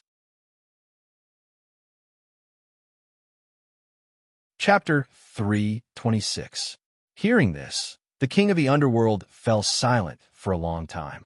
He had left the underworld when he was very young and was tricked into coming to the human world. He had never left the fiend prison since then. Yet, he had experienced many earth-shaking events and unimaginable encounters. None of those were as impactful as what Jingjiao had just said. Recalling the conversation between him and Jingjiao earlier, the deeper meaning had gradually surfaced. It was related to his wish. The king of the underworld laughed out loud and reached out his right hand toward the flowering tree 100 feet away. The shapeless soul fire broke off a few flowers like a finger, and then held the stems and brought them to the front of Jingjiao. "The flowers should be plucked straight away, not waiting for the spring breeze to warm the house," said the king of the underworld. "It's a good poem," said Jingjiao. "Isn't your evaluation a little too careless?" The king of the underworld continued, "Do you have a name for the method of the sword ghost created by using the control of soul fire?" Jingjiao shook his head. He had never intended to give this method a name, because he was the only one who could use this method in the past and the future that he could see. The king of the underworld said, "I have thought about this question occasionally over the last 3 years. What do you think about calling it the Underworld Fairy Sword?" In a sense, this new method of the sword ghost was created by Jingjiao and the king of the underworld together. It was quite appropriate to have both the underworld and the fairy in its name. Moreover, the underworld and the fairy were two completely different and contradictory concepts, but they seemed to be very compatible when put together giving off a feeling that they were made by nature. However, the fairy sword was indeed an arrogant name. "It's a good name," commented Jingjio. This evaluation was quite sincere. The king of the underworld smiled faintly and didn't say anything more. He waved his hand to see Jingjio off. The crisp sound of a bell came out from the dark cloud, and the lightning flashed slightly, as if it was a farewell. Jingjio took one step forward and stepped into the darkness outside the broken cliff. The verdant valley instantly turned into countless colorful spots of light, and then the colors faded, turning into a monotonous world of black and white. Jingjio didn't turn around to look. He closed his eyes and began to feel the traces he had left behind. There was no concept of time or space in the Taichung prison, but this was only an approximation and not an absolute. Otherwise, that dragon would have become a saint a long time ago. After a long while, Jingjio opened his eyes and woke up. He found himself back on the third level of the fiend prison. In front of him was that incomparably deep and serene passage filled with astral winds and restrictive spells, leading to the abyss. Back then, he only needed to take 2 steps to the left to enter Taichung prison. Now he was back in the same place. It was as if nothing had happened in the past 3 years. It was like a dream. Only the footprints on the ground proved anything. She would definitely leave a mark when she walked, and she would not be like a green duckweed that had no one to rely on. Jingjio squatted down and planted the flower that the king of the underworld had given him into the soil. Then he reached out to grab something tiny and sent it into the void. Having done all this, Jingjio turned around and headed toward the top of the fiend prison. The flower branches on the soil swayed without the aid of the wind, as if they were waving their hands to send him off. The passage leading up was very narrow, and there was only a crack in some places. Jingjio glided up without encountering any obstruction. He passed through the rock cracks like the wind, walking further and further away. It grew darker and darker above the rock cracks. It must be the bottom of the poisonous green pond. Looking at the spot, Jingjio thought of the king of the underworld in the verdant valley. The king of the underworld didn't tell Jingjio all the truth. The mosquitoes in the fiend prison had another purpose besides being used to suck the soul fire and send it to the underworld to prove that Jingjio was still alive. If the king of the underworld were in his heyday, the old dragon couldn't do anything to him, let alone these mosquitoes. However, the idea of the Zhongzhou school back then was ingenious, or rather vicious. After the king of the underworld was suppressed in the fiend prison, he had been in a very weak state, which was the state that Jingjio had seen 3 years ago. In this state, the king of the underworld had no way to resist those mosquitoes. All he could do was let the mosquitoes bite him, and his soul fire was dissipating constantly. He had no way to recover his strength. It was the same as when he was in the snowland back then. In order to resist the severe cold, he had to consume Zhen Yuan's sword fire. If this situation continued, the king of the underworld would be in such a weak state forever, until he became a dry skeleton after a long time. Jingjio helped him learn the method to expel the mosquitoes, which was tantamount to giving him an opportunity. From the standpoint of the human race, Jingjio shouldn't give the king of the underworld this opportunity. But he didn't refuse it because he knew what the king of the underworld intended to do. It was the same as when Shi Fengchun committed suicide in front of Jingjio. Jingjio could have prevented it, but he didn't. Jingjio had always respected the last choice of life. It was because life and death were the most important. The fiend prison was sometimes like an encirclement. The people inside the prison wanted to go out, but the people outside the prison wanted to come in. As Jingjio was about to leave, and as the king of the underworld was determined to be forgotten by his subjects, someone wanted to enter the fiend prison to change all this. A few days ago, the Pure Heaven Bureau sent a serious criminal into the fiend prison. It was said that he was a strategist of Bulo Lin. He couldn't cultivate, but he was very dangerous. In the deep end of the rocky mountain on the top level of the fiend prison, a middle-aged man stood in front of the door of a cell, waiting silently. He was not the strategist of Bulo Lin, but a letter sent by Prince Jing Xin through the chief commander of the Pure Heaven Bureau. Now that he was the letter itself, He had no idea where the letter was to be delivered. The door of the cell opened slowly, and an old man appeared in front of him. It was extremely dark in the fiend prison, devoid of light. But the appearance of the old man could be seen clearly because the old man was glowing. The old man's hair was messy, piled up like wild grass, and two protrusions could be vaguely seen on his hair, looking a bit eerie. The middle-aged man was baffled, wondering why an old man suddenly appeared here, since there were no guards in the fiend prison, only puppets. The old man said expressionlessly, "Come out." The middle-aged man intended to say that his feet were locked by the shackles, but he found the shackles had been unlocked when he lowered his head, so he followed the old man out hastily. The crazy yelling and singing could be heard everywhere on the cliffs. As for those conscious prisoners, they didn't dare make any sound when they saw the old man. The old man looked at the cliffs in the dark night.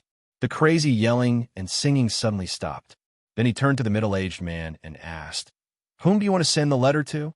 The middle-aged man said, "I don't know whom this letter is for, but it looks like it's for you.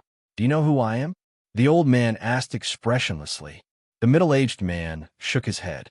Bulolin was fully aware that Prince Jing Xian wouldn't dare conceal it from the Zhongzhou school.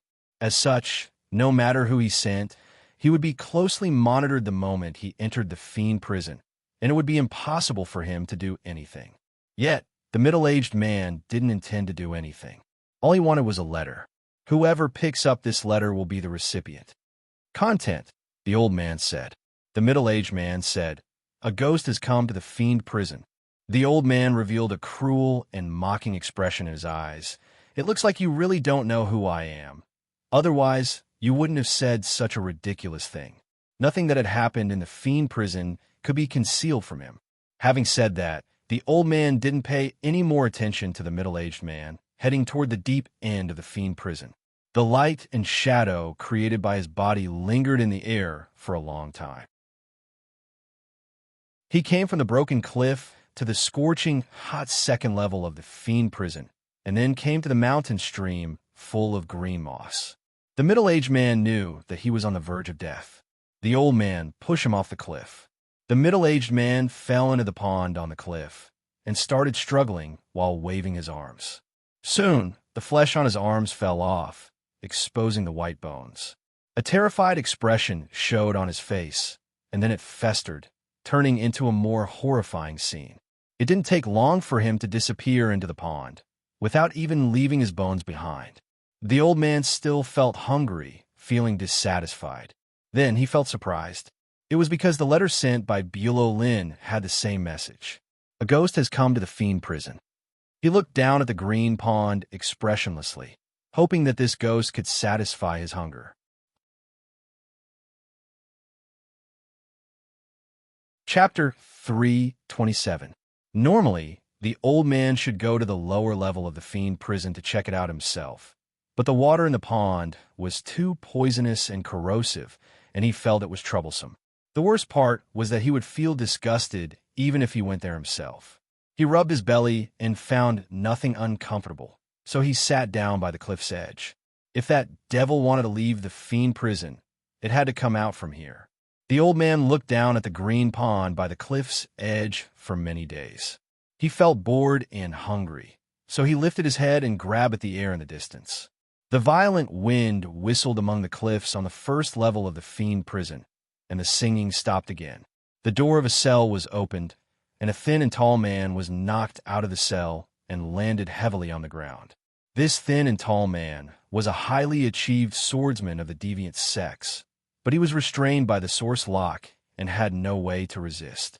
A shapeless force appeared in the dark world like an invisible hand, grabbing the deviant swordsman and pulling him backward quickly. After a long while, the deviant swordsman fell off the cliff, crossed the hot sandland, and arrived in front of the old man by the cliff's edge. The old man squeezed the upper arm of the deviant swordsman, feeling it was quite firm. He said satisfactorily, "The muscles are not bad, and full of deviant energy. This is a proper meal." The deviant swordsman was aware of the biggest taboo in the fiend prison, so he yelled sternly, "You are a devil. Kill me if you want, but don't humiliate me." The old man didn't heed him, and tore off the entire right arm of the deviant swordsman with a slight force. The fresh blood spurted out, and the deviant swordsman's face turned pale in pain, but he grunted once.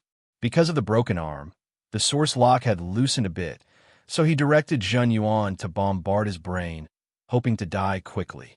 A formidable force appeared by the cliff's edge. The old man clutched his throat and said emotionlessly while looking at him, "Even though you are a brave man, the dead flesh doesn't taste good." Having said that, he threw the deviant swordsman off the cliff. As the old man waved his hand, the formidable force entered the body of the deviant swordsman through his fingertips and sealed his energy whirlpool, making him unable to move. That evil path expert fell into the deep green pond, splashing up a large amount of green water. After bobbing up and down a few times, his flesh began to melt, and he sank to the bottom of the pond. The old man stood at the edge of the cliff and looked at the scene in the pool. He picked up the severed arm and chewed it like he was eating a carrot. He rubbed his stomach and burped. He felt that he was finally full, and his mood became much better.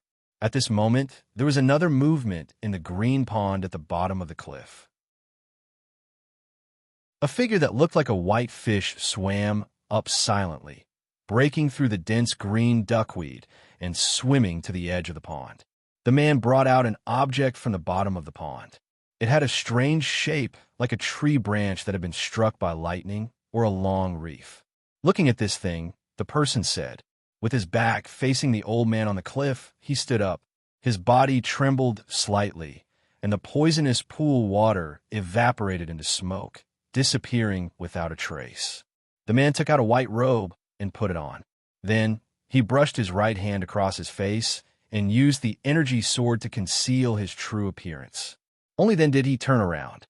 The old man stood at the edge of the cliff in silence. Who was this person? Why couldn't he see through this layer of energy sword? The most puzzling part was that this person could sneak into the lower level of the fiend prison without being discovered by the old man, and come back safely, as if the pond water were nothing. This person's energy and cultivation state were not very high. How could he achieve all this? He must be very powerful in some other aspect. It was good. The more powerful a ghost was, the more delicious it would be. The body of this ghost looked so perfect, and the spiritual energy must be very clean and abundant, so the taste must be good, and it must be very nutritious. If he could eat this ghost, he might be able to live a few more years.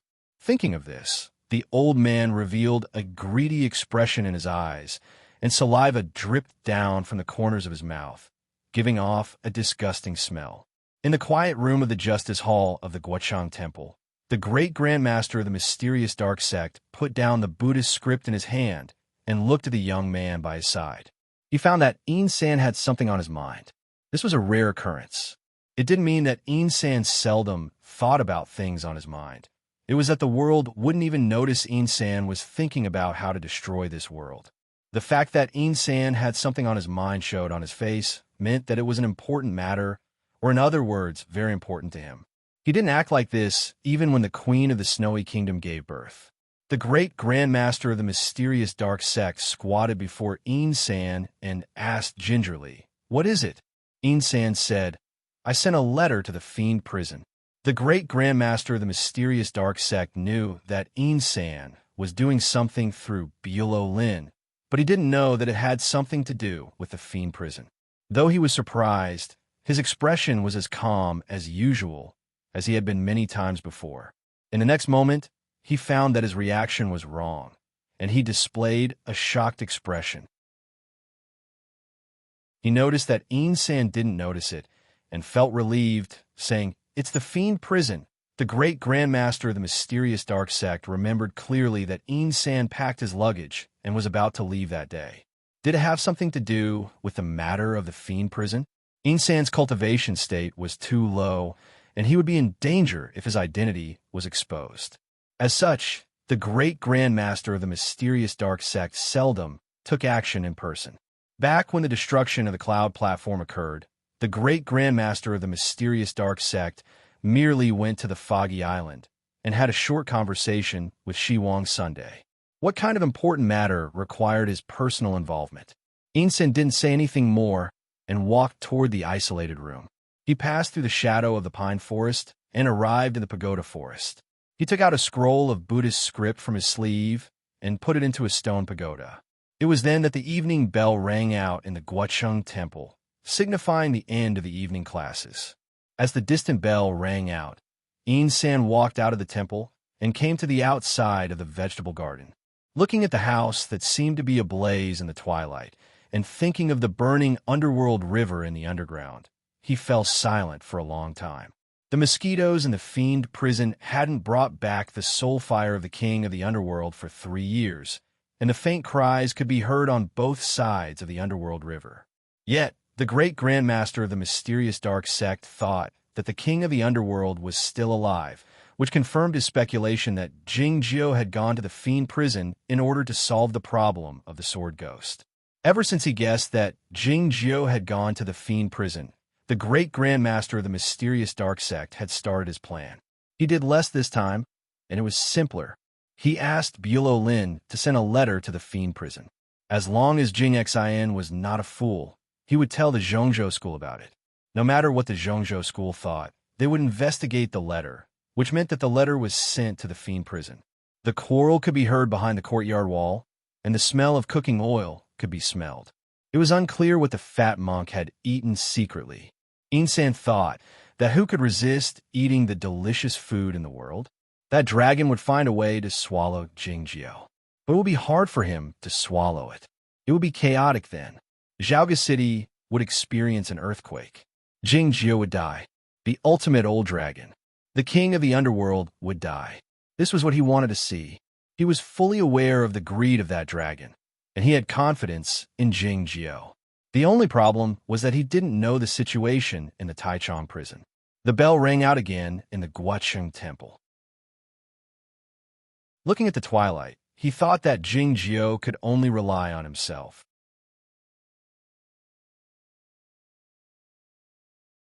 Chapter 328. I find that whatever I say will bring inconvenience and trouble. I'm sorry. I wish everybody a pleasant reading. Jing Jiao floated up from the bottom of the green pond. He saw some remains that were gradually disappearing with bubbles, and then he saw a face. To put it more precisely, it was a face with the remaining emotions of unwillingness, grief, and despair on it. A highly achieved, deviant swordsman who had been rebellious ended up as the food of a divine animal when it was bored. It was an unacceptable humiliation and disillusionment. The face swam a few times in the pond water and then disappeared slowly. Seeing this, Jing Jiao's expression didn't change. He continued to float up from the surface of the water, coming to the edge of the pond with the iron sword in his hand. This iron sword had been lost in the green pond for 3 years. Miraculously, it didn't disappear, but the rust on its surface had mostly disappeared. The burn marks left by the sword after being burned in the snowland for 6 years were smoother after being washed by the pond water. The iron sword didn't emit the glow of a silvery spear after being washed by water. On the contrary, it looked uglier, like a piece of excrement. Jing Jiao wasn't dissatisfied. The sword couldn't be melted in such a corrosive and poisonous pond water for 3 years. Even the flying sword of the fairy state couldn't compare to it. Jing Jiao used the sword fire to evaporate the poisonous pond water on his body, took out a new white cloth, and put it on. He used the sword force to cover his face, and then turned around to look at the high cliff. The cliff was covered with wet moss, looking like a moldy green ribbon. The old man stood on the cliff and looked down at Jing Jiao. His messy hair tousled in the wind, and his expression was nonchalant, with a bloodstain on the corners of his mouth. Jing Jiao had already guessed the identity of the old man. He was the only being who could walk freely in the fiend prison, and the 2 bulges in his messy hair were also very obvious. Jing Jiao had made a thorough arrangement to enter and exit the fiend prison, and the most important thing was to not disturb this person. Unexpectedly, he failed. Who had told the Zhongzhou school? Did that person reveal his identity? As Jing Jiao was thinking of all this, the danger had already arrived. The old man wasn't interested in talking to him. A violent wind rose among the cliffs, whistling back and forth, as if the wind had sealed the sky with a sharp blade. The moss was blown off by the wind, and the stinky mud was flying in the air. An unimaginably domineering aura descended above the jade pool. Not to mention Jingjiu. Even the elders in the broken sea state of Aoyama couldn't resist this spirit. In a fiend prison, nobody could defeat this old man. In the past, when Bulo Lin wanted to assassinate Duke Lu said that no one in Taichung Temple could kill him. In fact, it was the same principle. With a single thought, heaven and earth shook. Who could escape beyond the heavens and earth? The dark green water, together with the remains of the great demon, struck towards Jingjiu like a heavy rain mixed with hailstones. The sword light flashed. In the green rain, Jingjiu turned into a sword light and moved at a high speed. He dodged the powerful attacks and tried to find the weak point of the domineering aura. The old man stood at the edge of the cliff, looking at the figure shuttling through the poisonous rain, his face expressionless. Those who could sneak into the lowest level of the fiend prison without being detected by Jingjiu were not regular folks. There was a soft whoosh. Jingjiu raised his sword to the sky, breaking through the poisonous rain, and flew toward the top of the cliff. Seeing this, the old man had a slightly changed emotion. This method of riding the sword was common in ancient times, but it was rarely used nowadays. More importantly, Jingjiu's cultivation state was even lower than what he had sensed earlier. How could he know the most important secret of the fiend prison and dare come here in person? The old man didn't want to think about it any longer. Nobody would consider what an man was thinking about. Since he was so weak, it would be better to eat him up directly. The old man reached out his right hand and grabbed at the night sky. A shapeless force came out from the dark heaven and earth, coming from all directions. It landed in front of the cliff like a net, and then closed up. Jingjiu suddenly halted in the air, maintaining the posture of raising his sword to the sky. The shapeless force exerted on his body made his clothes change shape slightly, and his body gave off cracking sounds, as if his bones would break at any moment. The force came from all directions, so the water in the pond on his body didn't fall down like the rain. Instead, it seeped deeper into his clothes, corroding holes of various sizes. His wet hair drooped down, his clothes in tatters, and his posture was ridiculous. No matter how one looked at it, Jingjiu was in a pitiful state. Standing by the cliff's edge, the old man stared at Jingjiu in silence. The two of them, whose cultivation states were as different as heaven and earth, were at least equal in terms of height.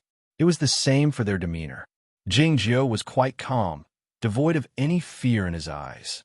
The old man felt a bit surprised, asking, "Are you that devil? Are you that dragon?" Jingjiu pressed. "You know this old man's identity, and you don't show any fear.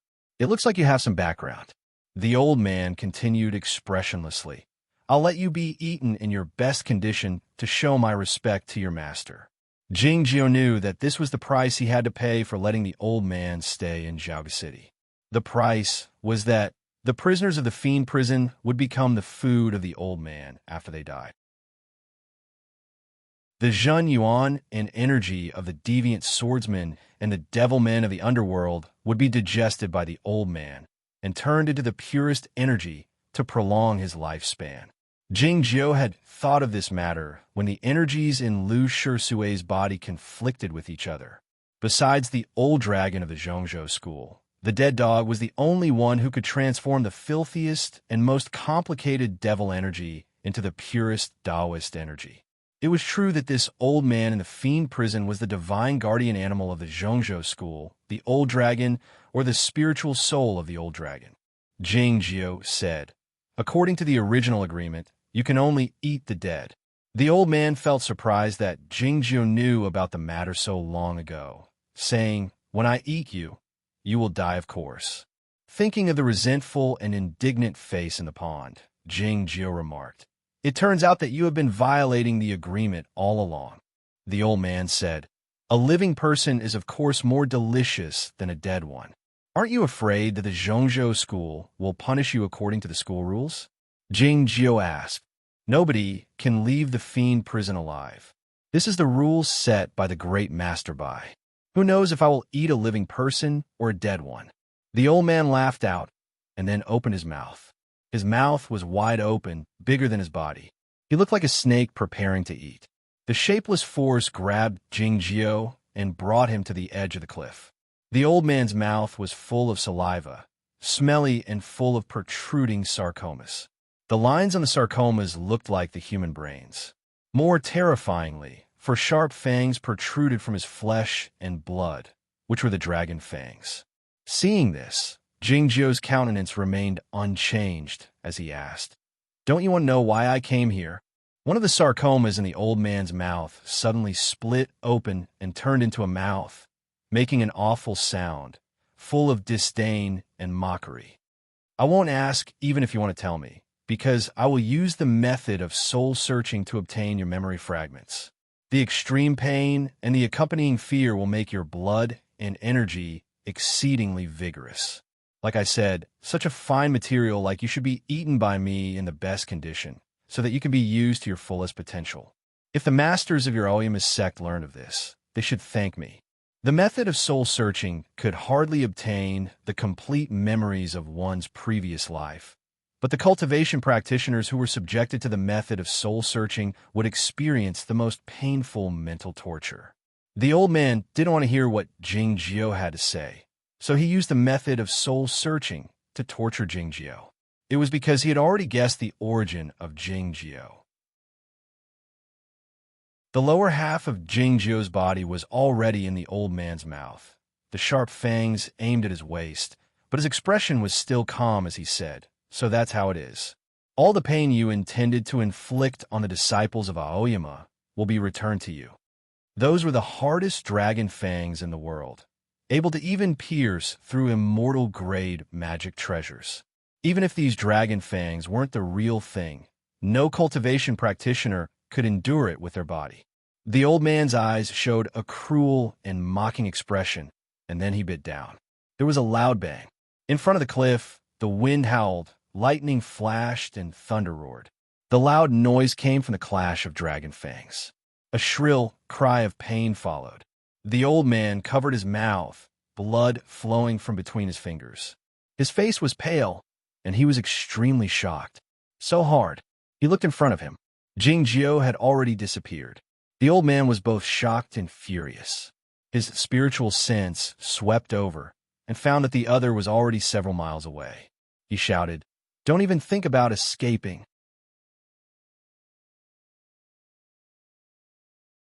Chapter 329. This was merely the beginning.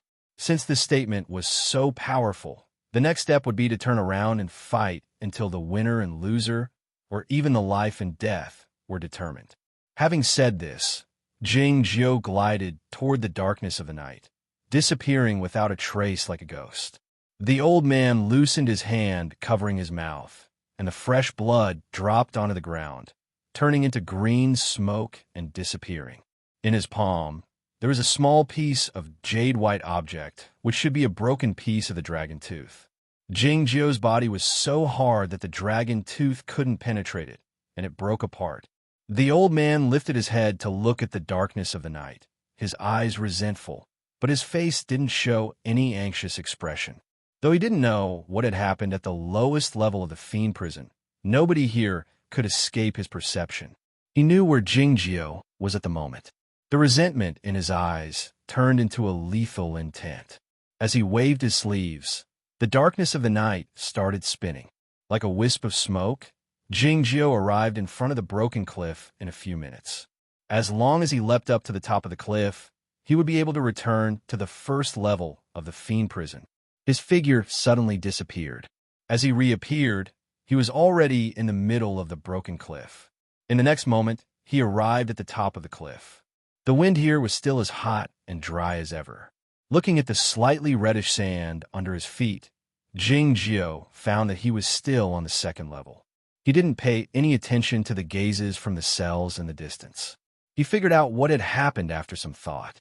As Jingjio leapt up to the top of the cliff, the old man reversed heaven and earth in the fiend prison. This patch of heaven and earth was under the control of the old dragon's will. It was indeed not easy to escape. The deep darkness of the night was torn apart, and the chilly wind drove away some of the hot air, but it soon became as hot as the night. The old man walked out from the darkness of the night.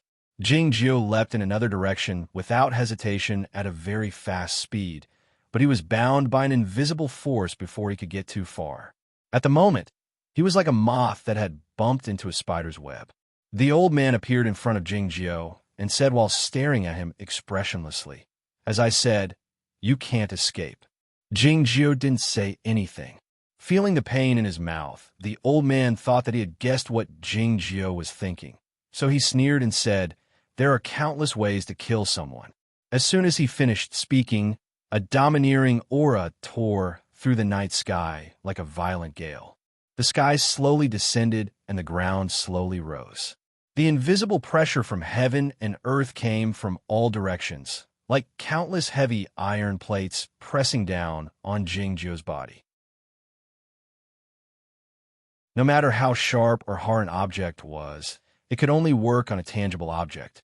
Jingjiu's tattered white clothes were crushed into rags and stuck to his body.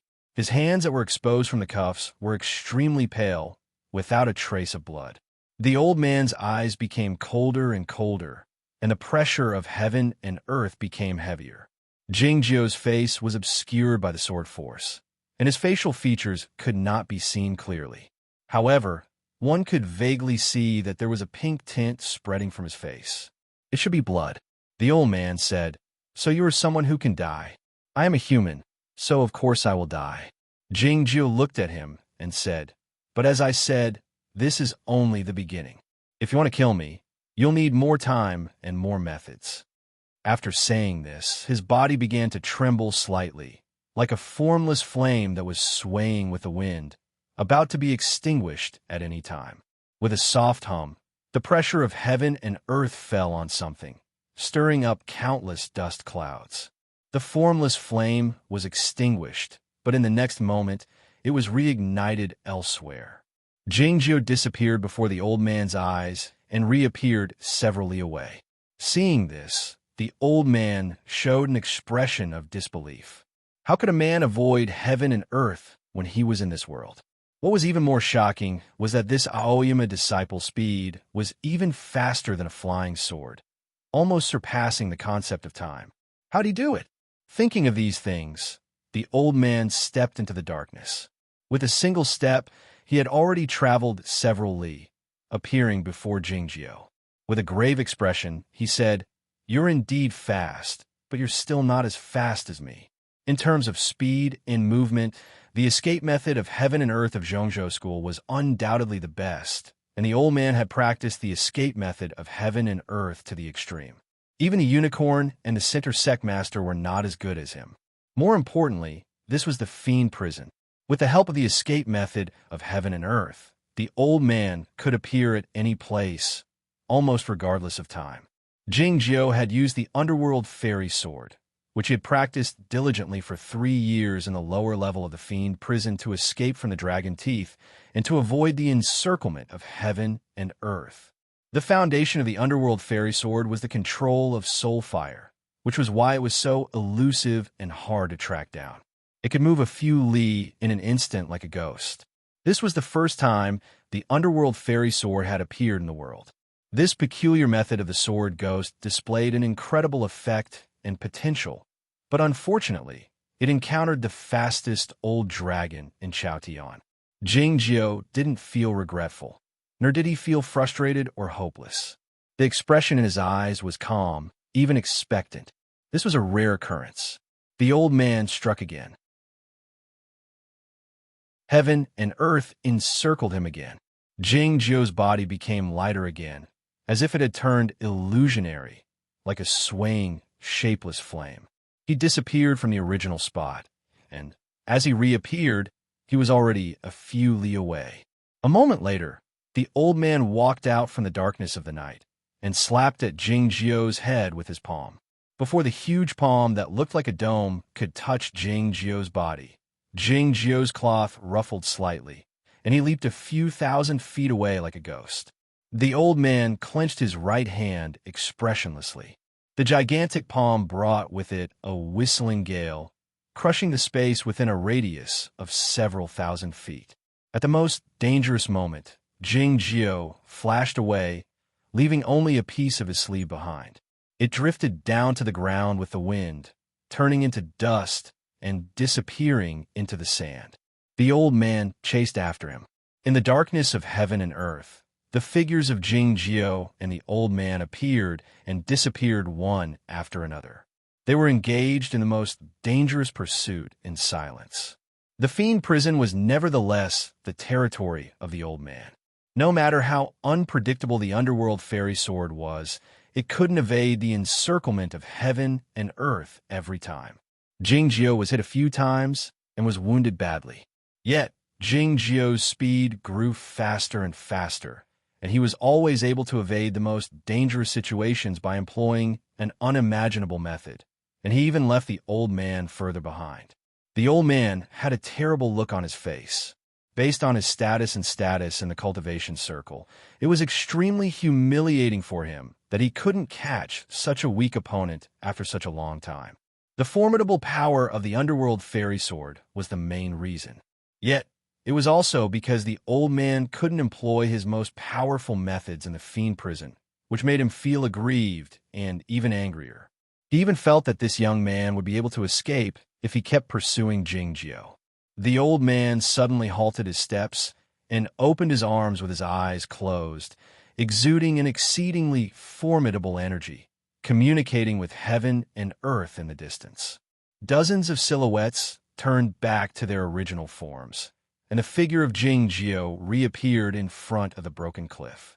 His cloth ruffled slightly, looking like a ferryman or a ghost. All of a sudden, the entire cliff collapsed, as if a mountain had fallen head-on, pressing Jing Jiao underneath it. A faint sound rang out, as if a wine bag had been pierced through. A round hole appeared in the cliff rocks, and Jing Jiao flew out from the hole along with the stone chips. A patch of ocean of fire came down from the sky, forcing Jing Jiao to fall backward until he landed on the field.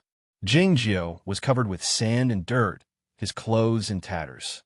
He coughed twice with his head lowered, looking rather miserable. "Who the hell are you?" The old man asked while staring at Jing Jiao's face. As far as he was concerned, Jing Jiao's cultivation state was not worth mentioning, but his speed was unimaginably fast. Moreover, the method of Jing Jiao's sword riding was different from any sword riding method he knew, and it was not the escape method either.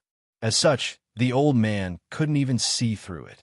"You have reached the yuanying state at such a young age. In your language, you are called the free travel state. I think you're either Zhao Liu or the rumored personal disciple of Lu Xi. The old man continued coldly. "You are a man, so you must be Zhuoruzhui."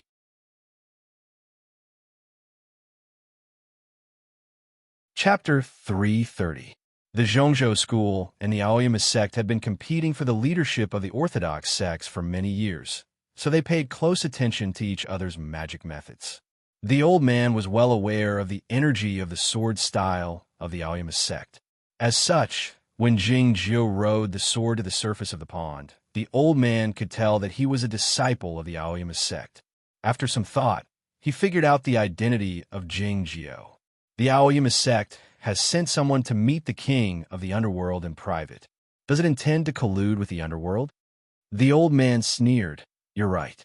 That troublemaker has colluded with the underworld. This is the tradition of your Aoyama sect. No cultivation practitioner could bear the crime of colluding with the underworld." Jing Jiao didn't intend to say anything more. After a moment of silence, he said, "I'm not Zhuoruzhui. You better make sure of it." The old man said expressionlessly, "I don't care who you are. All I know is that you're a disciple of the Aoyama sect. Meeting the king of the underworld in private is a crime punishable by death, even if you can escape from here. Tell me why you are here and what you have done. I won't eat you, and I'll let you live a good life in the fiend prison." In any case, it was impossible for him to let Jing Jiao leave the fiend prison. However, he had offered a condition, which meant that he was willing to negotiate. The old dragon was the divine guardian animal of the Zhongzhou school, high and mighty, but he was willing to negotiate with a young disciple of another sect. He had to admit that Jing Jiu's underworld fairy sword was indeed tricky to deal with. Yet, Jing Jiu wouldn't agree to his condition. The old man said icily, "This is my world. No matter how fast you run, you can't escape from here. If I had used all my strength, you would have been dead a long time ago. It's because this is your world that you can't use all your strength." Jing Jiu pointed out the predicament the old man was in calmly, and then continued, "And have you ever wondered why I've been fleeing all this time instead of trying to fight back?" He was taking advantage of this pursuit to get used to his new body, like what he had done when he learned how to farm and cut vegetables in the small village. The Netherworld fairy sword made his body change again. Normally, it would take him several years to completely master this change. The mental pressure brought about by this chase caused this process to be rapidly compressed. He believed that it would end soon. A divine beast of the Mahayana realm as a sparring partner. This was something that could only be encountered but not sought and must be cherished. The old man laughed mockingly, as if he had heard the most ridiculous thing in the world. With Jing Jiu's current realm, let alone defeating a Mahayana realm powerhouse, he couldn't even contend for a moment. The Netherworld fairy sword might allow him to get close to the old man, but how could he hurt him? On the contrary, in order to ensure his safety, he had to keep a certain distance from the old man. Then how could he fight back?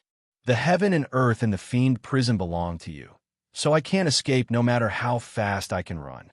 Jing Jiu looked at the old man and said, "In other words, as long as I attack anywhere in the world, I will be attacking you." No sooner had he said this than Jing Jiu shook his right wrist slightly, and the black iron sword pierced into the rocky cliff by his side with a swish. The surface of the rocky cliff was greenish-black.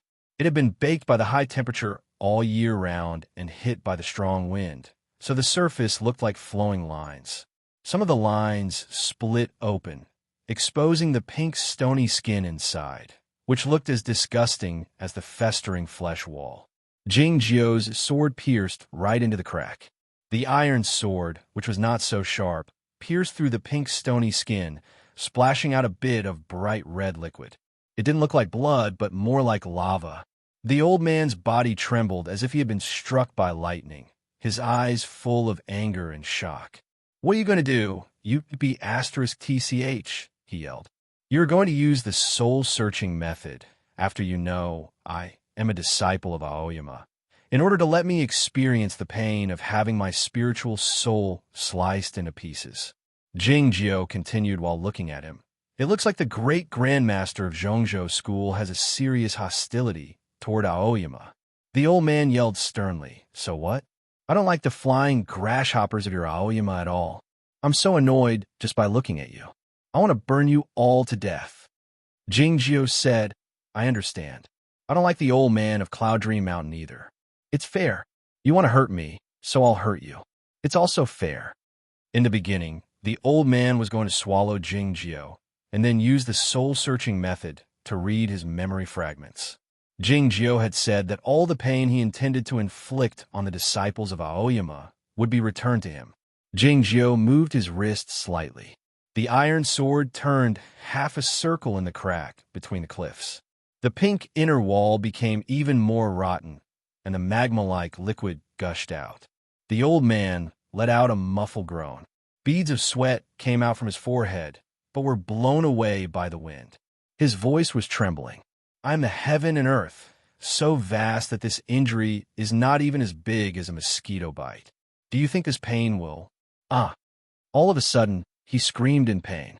His dreadful voice echoed in the distant second level of the fiend prison, looking exceedingly dreadful. The old man clutched his abdomen, yelling miserably, "The sword is poisoned." The pink stone wall was festering at a speed visible to the naked eye. The cause of the decaying was the green energy slowly emitting from the iron sword.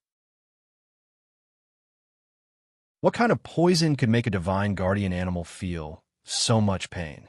There was only one answer. It was the poison of the divine animal himself.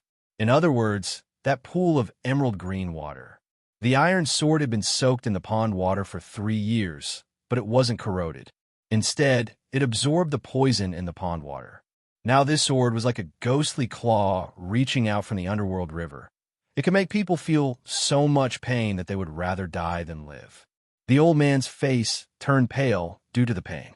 He clutched his abdomen and yelled resentfully while staring at Jingjio. "Little thief of Aoyama, I'll kill you today, even if I have to suffer an internal injury. I'll dismember your body, and then I'll capture your soul and torture it with the chaotic wind all the time." Since he uttered the words, "little thief of Aoyama," the fiend prison had already been filled with thunderbolts, violent wind, and sand and pebbles flying in all directions. The water in the green pond flowed over the cliff like a reverse waterfall, falling down like a rainstorm. Jingjio had a hard time dodging the violent energies. He was like a candle flame in the wind that could be extinguished at any moment, but he was already far away when he lit up again. Hundreds of thunders exploded at the same time, illuminating the dark fiend prison. The bolts of lightning as thick as a tree turned into a patch of forest in the barren and undulating fields. Jingjio had no way of dodging the lightning, falling heavily to the ground from the sky. 2 streams of fresh blood trickled out from his ears, and his eyes grew dimmer. He had already suffered a severe injury earlier. The reason he could still hold on was that the old man had many inconveniences in the fiend prison, and he couldn't employ many powerful magic methods. Now the old man was driven to the brink by Jingjio, and he employed the magic method of the Dashang state, as if he were to disembowel himself. The difference in their cultivation states was too great. Facing a crazy swordsman in the Dashang state, Jingjio had no choice but to die. Yet Jingjio thrust the iron sword in his hand into the ground beside him without even thinking about it. The old man's painful and angry yell echoed in heaven and earth again. The old man waved his sleeve furiously from a mile away, and the chaotic wind came up from the underground, rolling up a dozen thunderbolts from all directions and hitting Jingjio's body. Boom! Jingjio was knocked flying to the front of the cliff 1,000 feet away. He wanted to get up, but he couldn't. All he could do was sit on the same spot. The fresh blood spurting out from his mouth dyed half of his body red, and was scorched black by the remaining power of thunder. At the moment, he looked like a piece of thundersoul wood that had failed. Yet he was still calm, devoid of any fear or uneasiness. He thrust the sword backward into the cliff. The old man was in extreme pain, as if he had suffered a heavy blow. "Go to hell!" he yelled sorrowfully. As he spoke, he grabbed countless bolts of lightning in the night sky with his trembling hands, thrusting them toward Jingjio.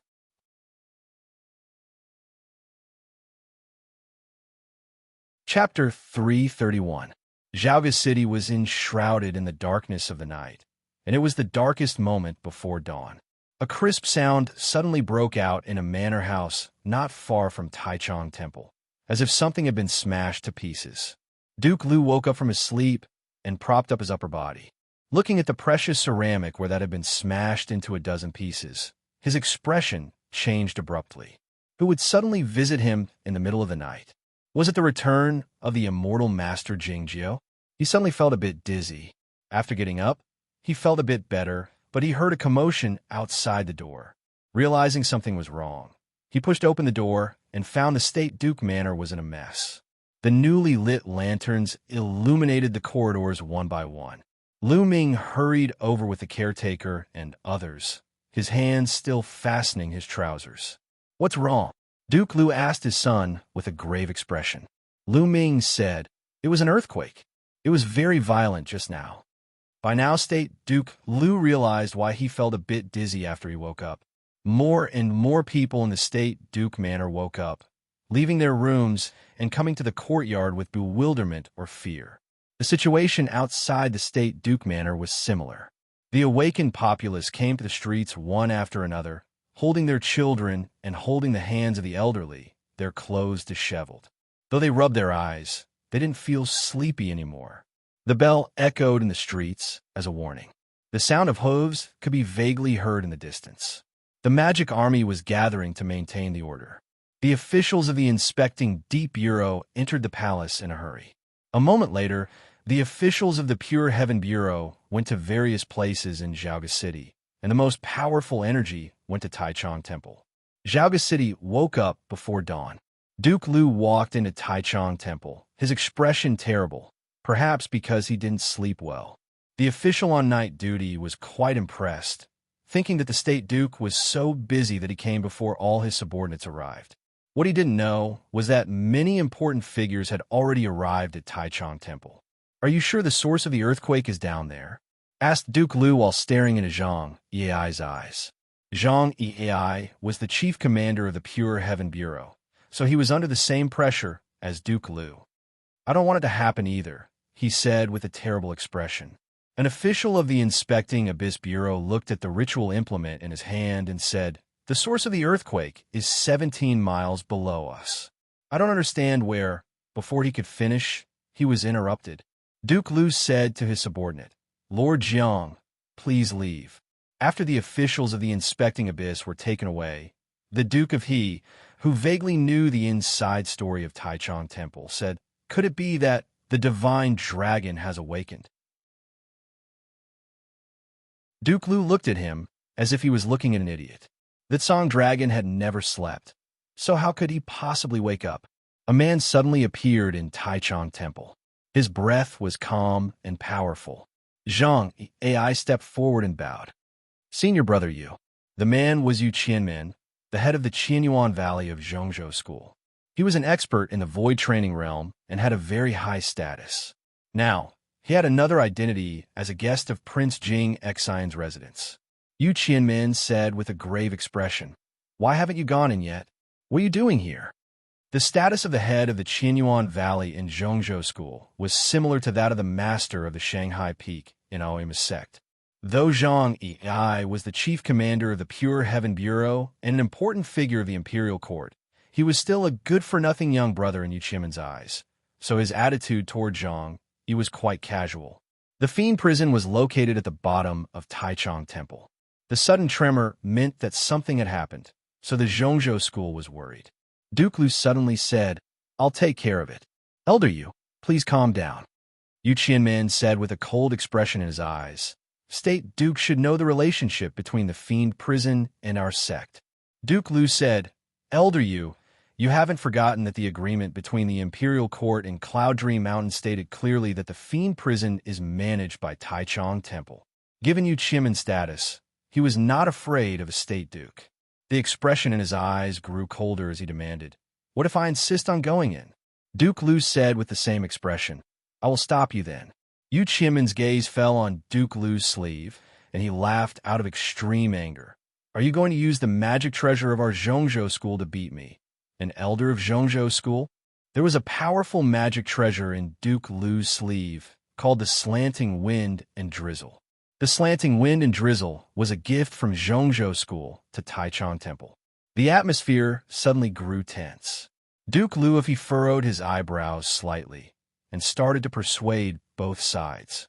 Zhang Ai remained silent to show that he was in a difficult position. Nobody noticed a white cat crouching on the wall nearby. The white cat's gaze had been fixed on Yu Qianmin's face, the expression in his eyes indifferent or cruel. All of a sudden, the wall started shaking, and the white cat jumped into the wild grass below with a meow, disappearing without a trace. The ground within a mile of Taichung Temple started shaking violently, and some of the unreliable courtyard walls collapsed, causing smoke and dust to rise up. Duke Lu and the others were in Taichung Temple, so they could sense it more clearly. They were almost shaken to the ground.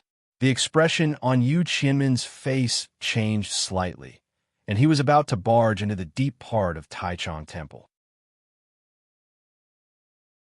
Nothing like this had ever happened in the Fiend Prison. Something must have happened to the old dragon. Duke Lu held the Slanting Wind and Drizzle tightly, ready to stop Yu Qianmin. Yu Qianmin was an elder in the Lianshu state, and his cultivation state was immeasurable. He was like one of the few elders in the upper state of the Broken Sea in the Aoyama sect, so it was hard for him to be stopped by a magic treasure. Yet, Duke Lu had no choice but to do so. It was because Jing Jiao was still in the Fiend Prison, and the two earthquakes might have something to do with him. If Yu Qianmin found Jing Jiao in the fiend prison, it would be disastrous. A sliver of the morning sun had finally appeared in the distance. The sunlight illuminated the walls of Taichung Temple, looking extremely dazzling. A powerful energy appeared, blocking Yu Qianmin's way. All the doors and windows in Taichung Temple had collapsed, but the smoke and dust in the cracks of the stone bricks were suppressed, not daring to come out. As the light abruptly faded, a short and stout figure appeared. He was Sir Jin Mingsheng of the royal palace. Jin Mingsheng fell silent. He took 3 steps back and said expressionlessly, "The emperor has decreed that nobody is allowed to enter the fiend prison without the written decree and the consent of Duke Liu." Yu Qianmin grunted once, but didn't strike again. Yet, it was evident that he would do something if something happened to the fiend prison. Jin Mingsheng turned to Zhang Yi and Duke of He and said, "The emperor asks you to evacuate everyone in Zhaoge City as soon as possible." Upon hearing this, Duke of He and Zhang Yi were both startled, asking repeatedly, "Everyone?" "Yes," Jin Mingsheng replied expressionlessly. It was the decree of the emperor. They had to accept it even if they didn't manage or understand it. Zhang Yi and Duke of He left as quickly as they could. They summoned the officials of the Pure Heaven Bureau and all the departments of the imperial court to evacuate the populace of Zhaoge City. The cultivation practitioners in Zhaoge City and some neighboring cultivation sects had demonstrated their importance at the moment. In addition to the flying boats landing from time to time, more importantly, they were allowed to fly on the streets, bringing a sense of security and deterrence to the evacuating populace. With the help of the cultivation practitioners, the magic army could maintain the order more easily by using violence. The cavalrymen, as large as a mountain, sliced the crowded crowd into smaller waves and then sent them out of the city gate and the flying boats. Everybody in Zhaoge City had to evacuate, including the Jing house. At such a critical moment, the Zhao house and the Gu clan didn't forget to send someone to help. Everything went smoothly. In the end, Jingli didn't see the white cat appear.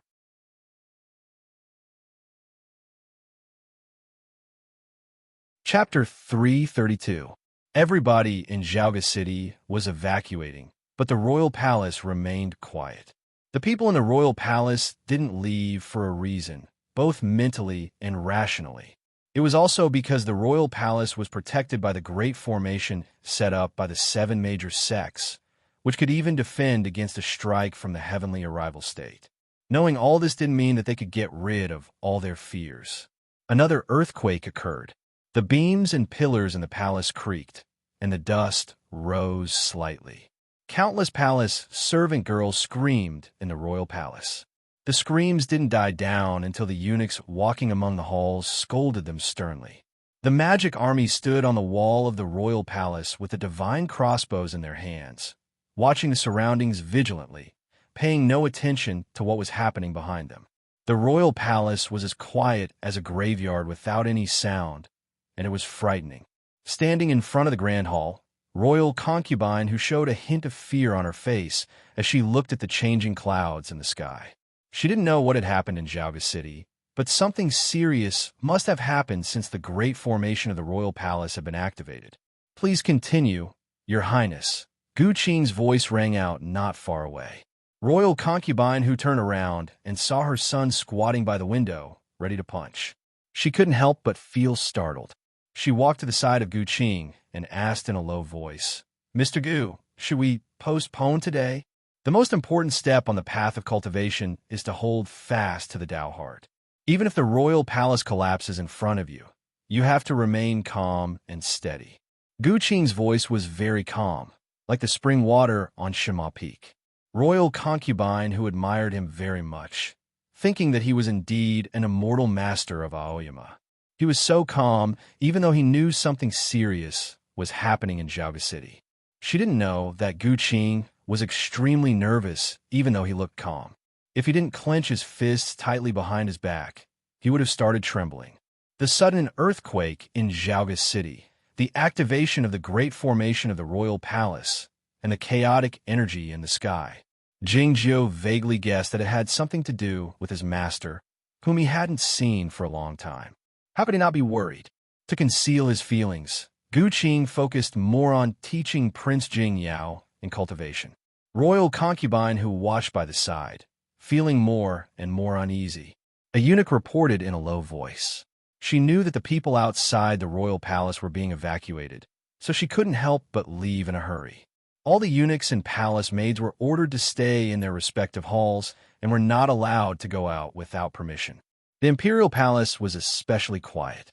It didn't take long before she arrived at the main hall of the palace.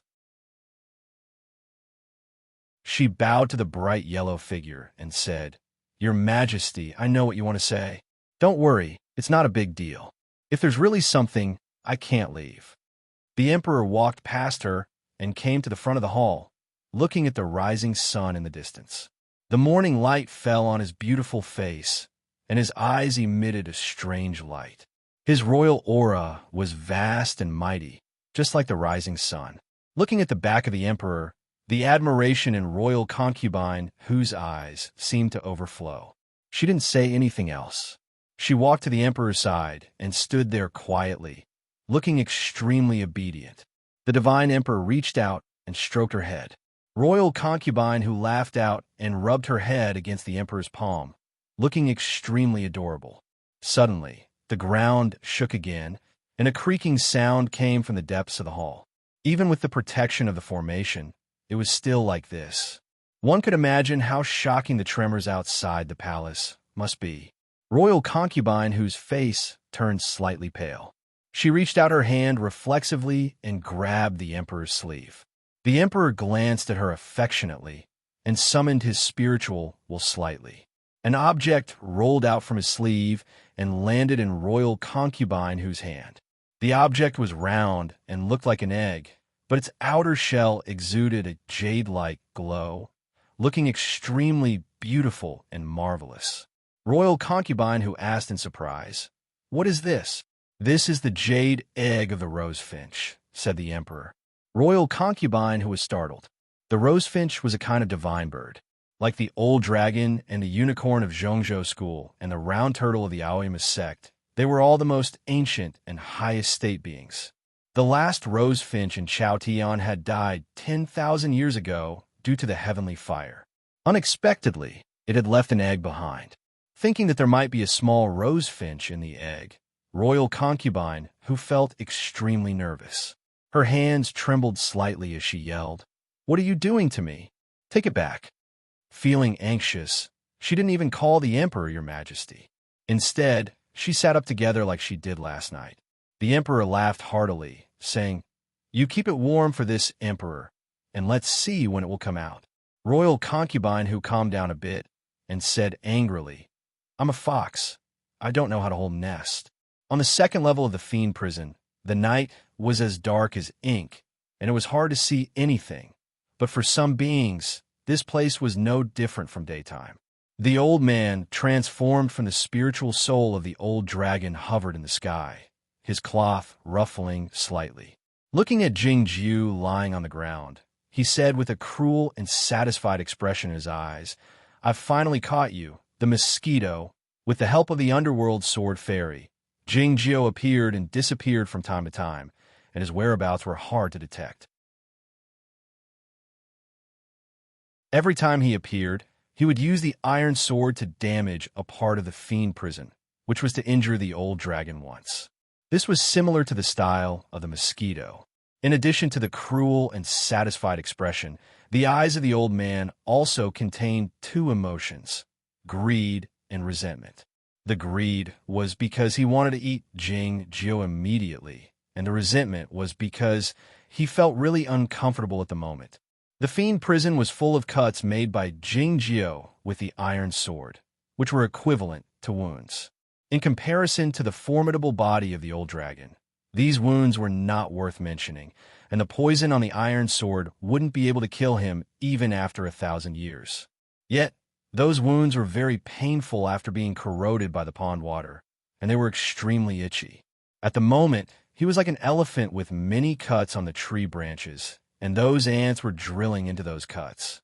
Of course, Jing Jiu was in a terrible condition, much worse than the old man's.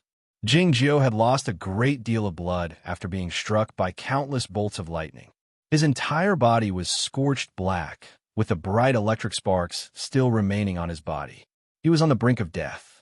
The old man landed in front of Jing Jiu. Seeing Jing Jiu's terrible condition, he felt extremely satisfied, yelling, "I'm the divine dragon." Once I get angry, his voice came to an abrupt halt. Satisfaction usually came from the pain of the enemy. Since the old man couldn't sense the pain of Jing Jiu, the satisfaction he felt had soon disappeared, replaced by a faint pain.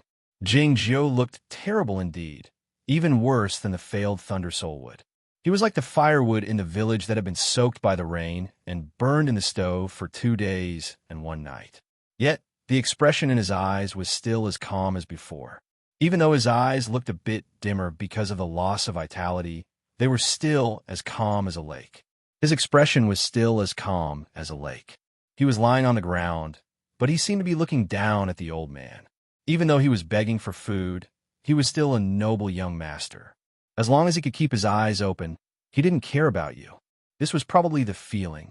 Seeing Jing Jiu behaving in such a manner, the old man felt inexplicably angry, yelling sternly, beg me to give you a quick death. Haven't you figured out that what I'm asking for is not a quick death, but time?" Jing Jiu retorted. If he wanted a quick death, he wouldn't have chosen to use the underworld fairy sword to contend with the old dragon and suffer so much pain. He would have chosen a more risky and aggressive method in order to escape from the predicament. As such, he had been stalling for time, waiting for those things to happen and that person to show up. The old man said in a mocking tone, "The fiend prison is shaken, and all the swordsmen of Chaotian will come to Zhaoga City. Even if you wait until the helper shows up, you will still die for sure. If you knew who I was waiting for, you might change your mind," said Jing Jiu. Upon hearing this, the expression on the old man's face changed abruptly, and he abruptly turned around to look at the deepest part of the darkness. That was the lower level of the fiend prison, a place he couldn't even sense.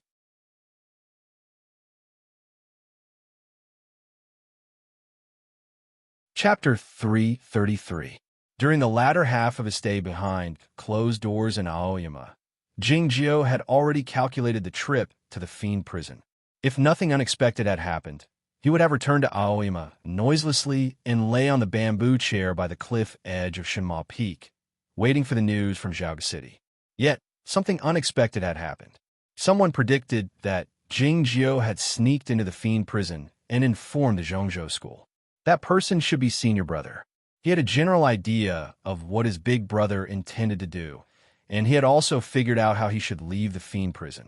As such, he had been waiting for that event to happen.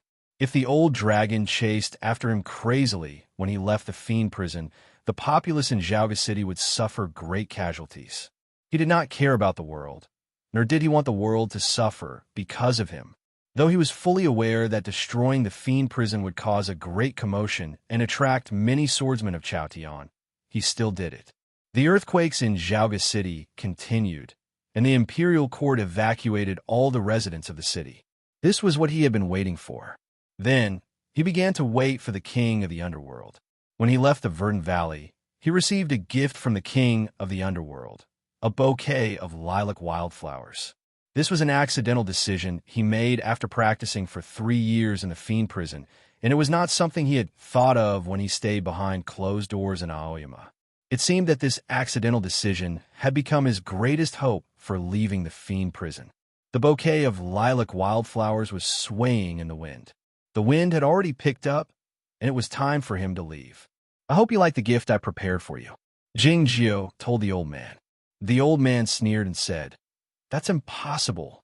Even if you really find the king of the underworld, you won't be able to guide him because you're too weak." Jing Jiu stood up slowly and looked at him without saying a word. The old man shouted sternly, "This is impossible. Even if you can leave an anchor point on the other side, he won't be able to come out because he's weaker." Jing Jiu said, "Those mosquitoes haven't eaten his soul fire for 3 years. The old man's expression became extremely unsightly as he said, "This is impossible. The mosquitoes in the fiend prison were troublesome even for the white ghosts, so they were not easy to deal with. The method Jing Jiu used to help the king of the underworld seemed simple, but it was not. Under the situation where he was isolated from the heaven and earth, he was still able to utilize Ozawa's wind and rain Taoist art to maintain the stretch of dark clouds for a long period of time, and he was even able to draw out lightning from within the dark clouds.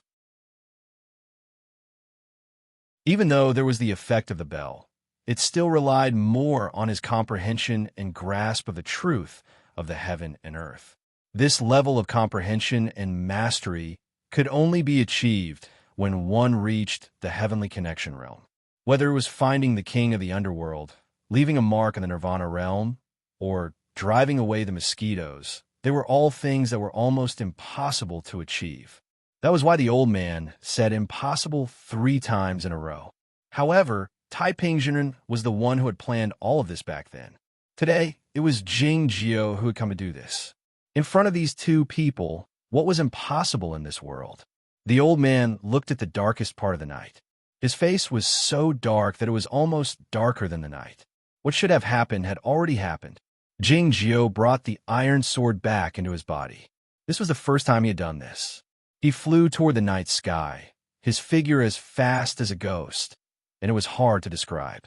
In a few moments, he had arrived at the second level of the fiend prison. This was the choice he left for the old dragon. Come after me, or deal with the king of the underworld. In the deepest part of the fiend prison, on the other side of the chaotic time and space, in the Green Valley, the king of the underworld looked at the patch of dark clouds above his head in silence. He had been doing this since Jing Jiu left. His pupils were as gloomy as black gems, as if they would leave a mark in the dark clouds. It was unclear when or what had awakened him. He reached his hand into the patch of dark clouds. As he pulled his hand back, the bright silvery bell was already in his palm. His movement was casual and natural, as if he were picking a fruit from a tree. Without the bell, the dark clouds couldn't generate lightning, and the mosquitoes hiding in various places in the valley flew out in tandem. The king of the underworld walked toward the outside of the valley while holding the bell in his hand. The formation diagram was scattered by his feet. The magic of wind and rain dissipated. The dark clouds dispersed. Those mosquitoes came to his side. Though they were too small to be seen, their buzzing sounds were as annoying as they had been in the past 600 years. The king of the underworld didn't pay any attention to them. He stood by the broken cliff's edge, looking at the chaotic black deep sea. The mosquitoes of the fiend prison landed on his body. They looked a bit crazy and dreadful after not tasting the soul fire for 3 years. The dark deep sea reflected in the king of the underworld's pupils. They were exceedingly gloomy, but a bright light suddenly glowed in his pupils. The bright light came from the deep part of the king of the underworld's body. It came out from his skin and clothing and turned into countless tiny lightning bolts, killing all those mosquitoes. The wind blew over from the outside of the cliff, and the corpses of the mosquitoes piled up like dust. The king of the underworld stepped into the wind and arrived in the dark deep sea. It was rumored that there was no concept of time and space in the Taichung prison. In fact, it was merely a close approximation, but not the truth. The dark deep sea was more like a river formed by the broken pieces of time and space. Even if a swordsman in the heavenly arrival state fell into it, he would drift for many years if he couldn't sense the coordinates in the outside world. If the concept of space here was vague, then where was the outside world? No matter which side of the river one was on, one would have to go to the other side if one wished to cross the river. The outside world was the other side. The king of the underworld crossed this river, just like how he had crossed the underworld river when he was a child, ending his drifting. The Green Valley or the black and white illusionary realm vanished without a trace instantly. 600 years later, Jing Jiu had finally left the Taichung prison and came to the real world, though this place was still the fiend prison. He saw the gloomy and long passageway leading to the abyss full of chaotic wind, and he also saw a hint of purple in his peripheral vision. There was a bunch of purple flowers among the rocks. Before Jing Jiu left, he asked the king of the underworld to give him a gift, which was this bunch of flowers. In fact, this was a gift from Jingjio to the king of the underworld. It was the flower of the other side. The branches of the flowers swayed gently in the wind caused by the king of the underworld. His spiritual soul returned to one body. The king of the underworld laughed out. It was not a joyful smile because he had escaped death. It was a calm and determined laugh. Back when he was besieged by the swordsmen of the human race, he was struck by a fairy book from the outside world, and his foundation was damaged, so he couldn't return to the underworld. If he left the fiend prison at this moment, he would be besieged by the swordsmen of the human race again. In his current cultivation state, he had no hope of escaping. He would die for sure. What was he going to do? Cause a disturbance in the fiend prison? The king of the underworld flew into the gloomy and long passageway. The passageway was full of the chaotic wind and the stinky smell, but he didn't care. After a long while, he had finally arrived at the end of the passageway. There was a transparent wall at the end of the passageway. Though it looked weak, it was in fact the strongest barrier in Chaotian. The abyss was on the other side of the transparent wall. It was a dark and gloomy abyss. The king of the underworld stared at the abyss. The abyss stared back at him. They had deep feelings for each other.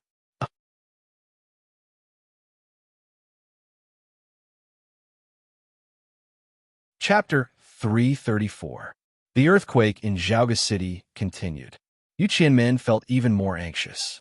He insisted on entering the fiend prison to investigate the situation, but he was stopped by Jin Mingxiang and the magic army outside the prison. Xiang Wanshu and the others had also arrived at Taichung Temple, their expressions grave. The chief commander of the Pure Heaven Bureau, Zhang Eai, felt more pressured. The two identities of a high official of the imperial court and a disciple of the Zhongzhou school were like two huge mountains, making it hard for him to breathe. At this moment, Duke Lu displayed the qualities that an emperor's close subordinate should have. He left Taichung Temple without hesitation and entered the imperial palace as fast as he could. He reported the situation to the Emperor Shen Huang and asked, "If the earthquake doesn't stop, the people in Zhongzhou school will definitely go crazy. What should we do then?" Though the fiend prison is important, the populace in the city is also important. The emperor said, "Let the immortal masters of the Zhongzhou school help the imperial court evacuate the civilians. The Cloud Dream Mountain claims to be responsible for the world. How can we not contribute at this time?" These words were reasonable, but how could Zhongzhou school ignore its own ancestors and pay attention to those secular mortals? Duke Lu thought that if he were the one who passed the message, he would probably be killed by Yu Qianmen. Therefore, the one who went to Taichung Temple to deliver the decree was not him, but another imperial consecrator. "Thank you, Mr. Niu." Duke Lu bowed slightly as he watched Minister Niu leave on the cloud. Watching the cloud disappear into the imperial city, he finally relaxed a little. The two imperial consecrators appeared at the same time. Even if the sect master of the central prefecture came, he should be able to stall for some time. Inform all the sects that the fiend prison is in trouble and ask them to come to the rescue as soon as possible. The divine emperor's voice rang out again. Duke Lu looked at his majesty in surprise. The emperor must have known that Jing Jiu had sneaked into the fiend prison for 3 years, and the unusual movement of the fiend prison that day must have something to do with Jing Jiu. But why did the emperor ask the cultivation sects to send reinforcements? Wasn't he afraid that Jing Jiu would be caught? The emperor said expressionlessly, "The Cloud Dream Mountain is too close to Zhaoga City." Duke Lu immediately understood.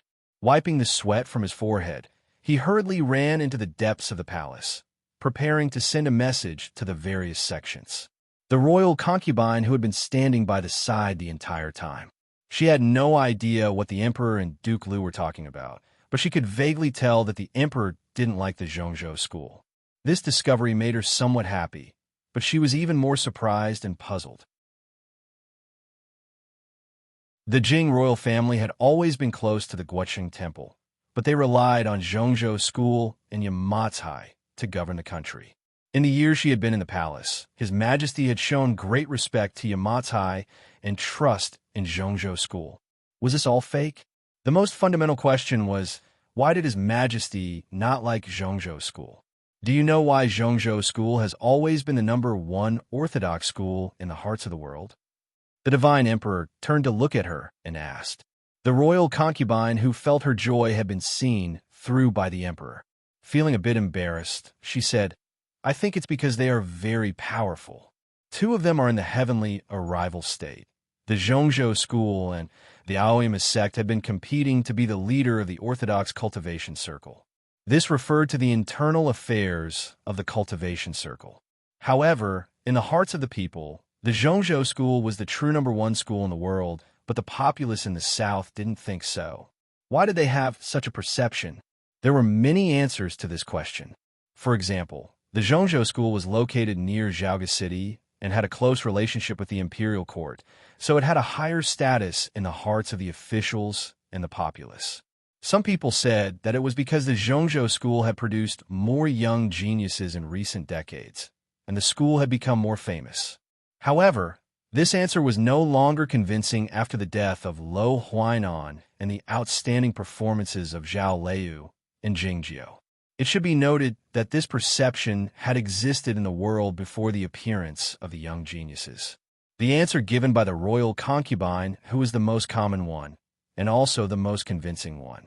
The sword justice of Aoyama, Yuan Qijing, had broken through the heavenly arrival state a few years ago, and the two swordsmen in the heavenly arrival state of the Zhongzhou school had been in the heavenly arrival state for many years. The emperor said Yuan Qijing had broken through the heavenly arrival state a long time ago. Some people said that he hid it from the sect master of Aoyama on purpose. In fact, he hid it from the Cloud Dream Mountain.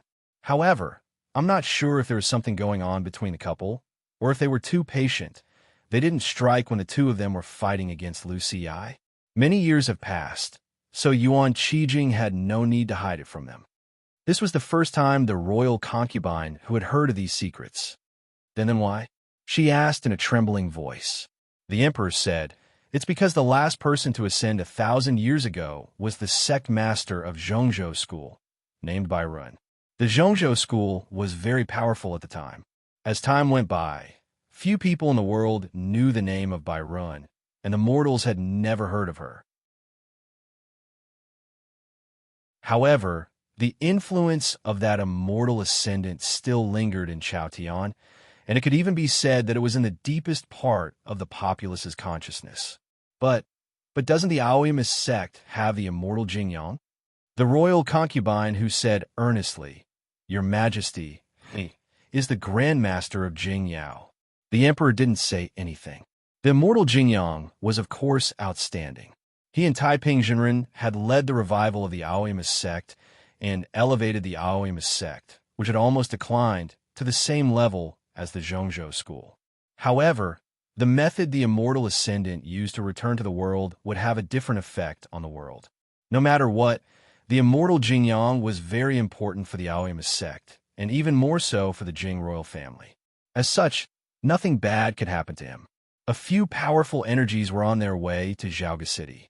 The most recent energy came from the Cloud Dream Mountain. The emperor looked at Taichung Temple and found something was happening there. He hasn't come out yet, he asked gravely. Jing Jiu was still in the fiend prison. The emperor thought that he had no choice but to do it himself if it was the case. He would destroy the rules set by his father and the 7 major sects at the first Plum meeting hundreds of years ago. Chaotian would be plunged into chaos. Yet this was what he should do. The houses around Taichung Temple had completely collapsed, except for the main building. The black eaves were intermittently visible amid the smoke and dust. Yu Qimin's expression was so terrible that he looked like he wanted to eat someone. He found the reaction of the imperial court more and more eerie. The quakes in the deep part of the underground grew more frequent. Xiang Wanshu yelled anxiously.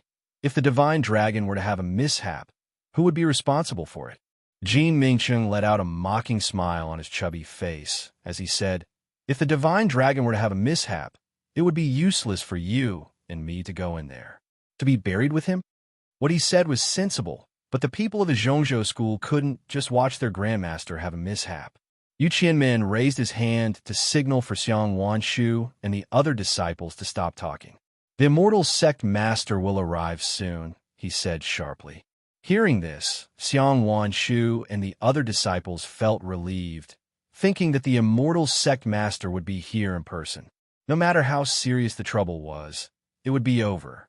It was then that the ground under their feet started to quake again, but it was much weaker than the previous dozens of quakes.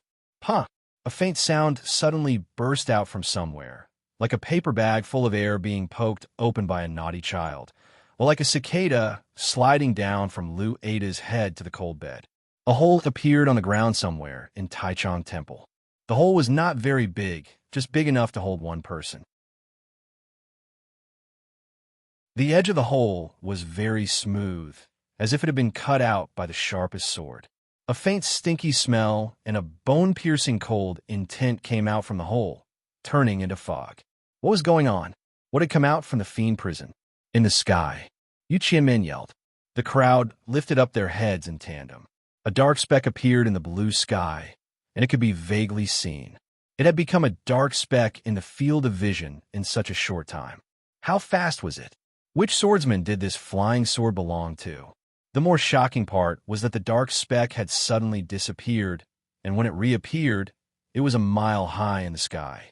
It was obviously not a flying sword.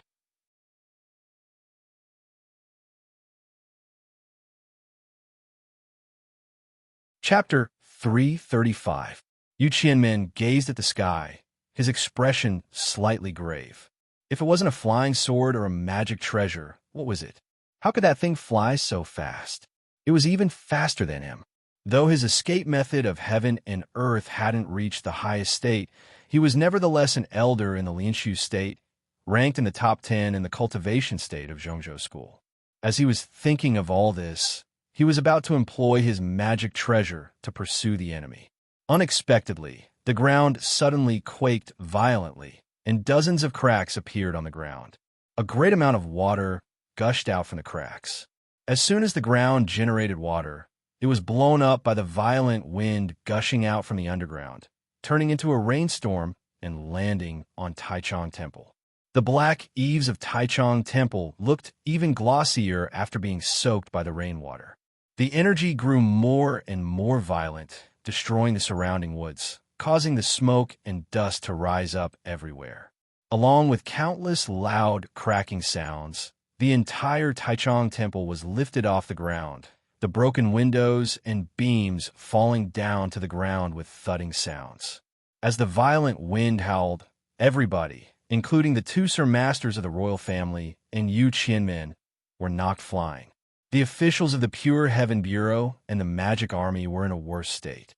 They fell down on the street one after another, some of them passing out. Those who were awake looked pale and terrified.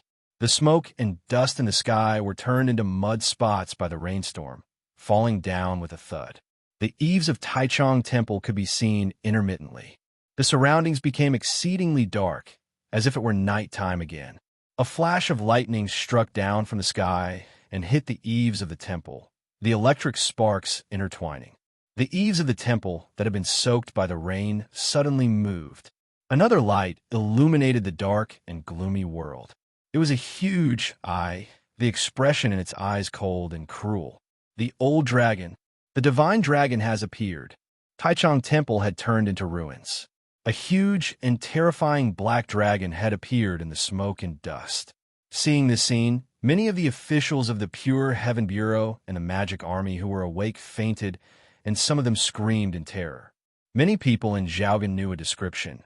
The black eaves of Taichung Temple looked like the horns of the old dragon after being soaked by the spring rain. It turned out that this was not a description, but a long-ago memory hidden among the people.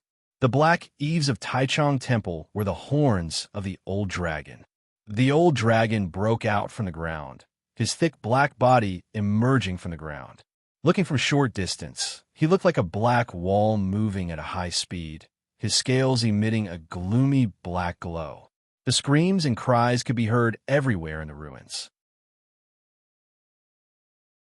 Countless cries of surprise rang out in the imperial city. Duke Lu had yet to return to the main hall. When he heard these cries of alarm, he knew that something was wrong. He turned to look at Taichung Temple and saw the black dragon flying toward the sky. He sat down on the ground with a pale face, murmuring, "The fiend prison has appeared." As the chief of Taichung Temple, he knew the secrets of the fiend prison. As such, he didn't feel weak at the knees because of the shock and fear, but he was worried about Jingjiao, royal concubine whose face grew even paler. If she hadn't wrapped her sweaty hands with her sleeves, the jade egg of Rosefinch would have fallen to the ground. At this moment, she could only look at the divine emperor, hoping to get some peace of mind. The emperor said, "This is also the first time I've seen the true form of the old dragon." It was true that the fiend prison was located in the deep underground of Taichung Temple. And the fiend prison was the divine guardian animal of Zhongzhou School, the old dragon. The demons and evil cultivators captured by the Jing dynasty and various righteous sects were imprisoned in its gigantic body. The fiend prison had been the deep underground for a great many years, but the true body of the old dragon was revealed today. The old dragon was the divine guardian animal of Zhongzhou School, with a long lifespan and a formidable cultivation state. He had entered the Deshang state a long time ago, which was the heavenly arrival state of the Aoyama sect. At the moment, he had changed back to his true form from the fiend prison, and his cultivation state was on full display, traveling at an unimaginably fast speed. A few moments later, the black dragon head had arrived in the high sky, and the body of the dragon was still emerging from the underground. One could easily imagine how long his body was. The black dragon whiskers were dancing in the air, tearing apart the air and creating countless flashes of lightning.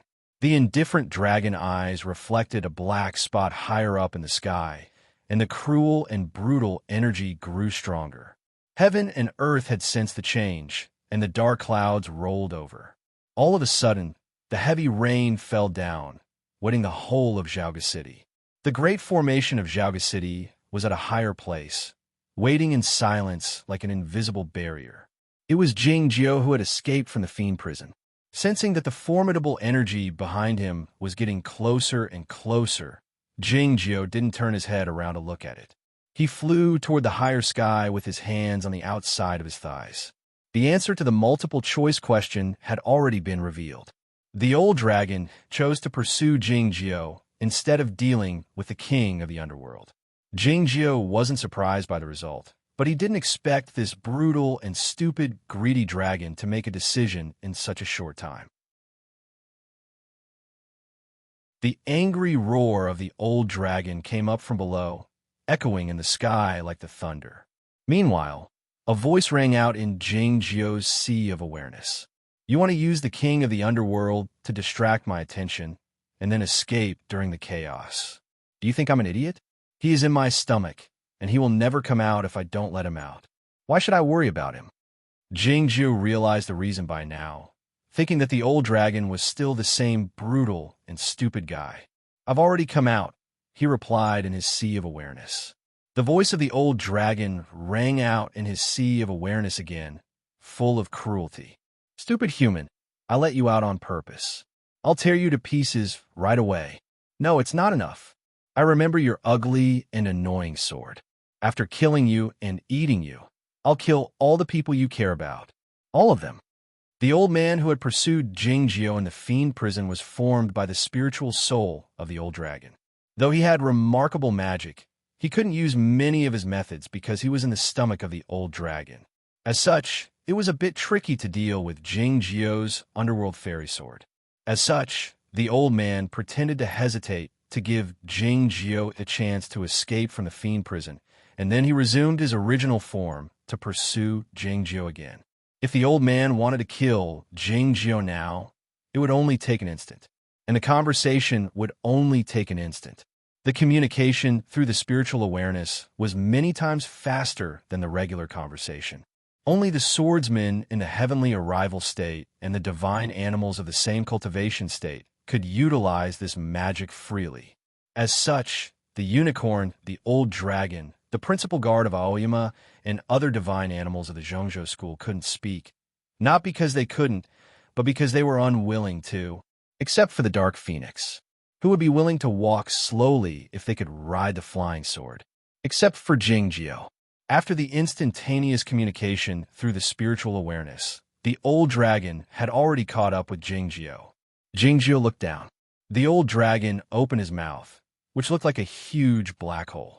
The sharp and dreadful dragon teeth were ready to tear Jingjiu into pieces at any moment. These dragon teeth were different from those he had suffered in the fiend prison. The dragon teeth that had been cracked by Jingjiu were formed by the spiritual soul of the old dragon, not the real ones. Facing the real teeth of the old dragon, Jingjiu didn't want to test how hard he was. The great formation of Zhaoga City was not far ahead in the sky, intermittently visible. It was getting closer. The old dragon was right behind him, and he was getting closer. There was a barrier in front of him, and a grim reaper behind him. What should Jingjiu do? The eyes of the old dragon were full of brutality and cruelty. He was waiting for Jingjiu to be blocked by the great formation of Zhaoga City, and then he would bite him to death. It happened in an instant. The intermittently visible light of the formation arrived in front of Jingjiu. What happened next was beyond the old dragon's expectation. The great formation of Zhaoga City had no effect on Jingjiu. Jingjiu passed through it easily and flew toward the higher, empty realm. The azure dragon crashed headfirst into the translucent barrier. There was a loud bang. Countless cracks appeared in the sky.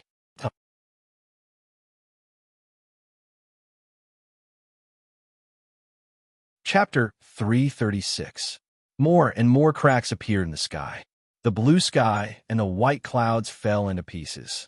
The dark black scales became the main color of the sky. The azure dragon had actually forcefully broken through the formation and charged through. The great formation in the royal palace might be able to stop the old dragon for a while, but the great formation in Zhaoga City was no match for it.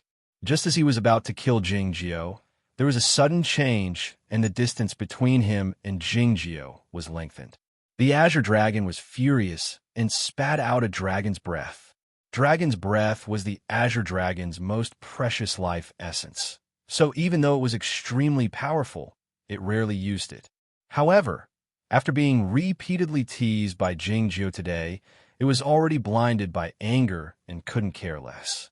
The sky suddenly became extremely cold. Even though there was no water vapor, countless ice crystals formed and enveloped the space where Jingjiu was like snowflakes. Even a swordsman in the broken sea state would be frozen if he was hit by the dragon breath. What about Jingjiu? In the beginning, people on the ground could still see the little black dot. Later, only experts with profound states like Yu Qianmen could see the scene of the Tsang dragon chasing after the opponent. When Jingjiu and the old dragon broke through the great formation of Zhaoga City one after another and ascended to a higher sky, even Jingjiu couldn't see them anymore. However, Yu Qianmen had calmed down by now. The fiend prison had left the underground, and the divine dragon had shown up in the world. As such, whoever the enemy was, they would die for sure. The immortal Jingyang had ascended, and the queen was in the north. Nobody in Chaotian was more powerful than the divine dragon. The divine emperor could see what was happening high up in the sky, so his expression was grave. He reached out his hand to the front of royal concubine Hu. The royal concubine who had let go of the emperor's sleeve a while ago. She held the jade egg of rosefinch gingerly with her hands inside the sleeve, warming it with the warmth of her palms. Seeing the divine emperor's actions, she quickly placed the vermilion bird jade egg in the divine emperor's palm. The divine emperor picked up the jade phoenix egg and brought it to his lips. He alone was enough to deal with the Tsang dragon. This was Zhaoga City of the Jing dynasty, the royal palace of the Jing clan. However, if he killed that greedy dragon in front of so many people, he would have to confront the head of Zhongzhou school who was about to arrive.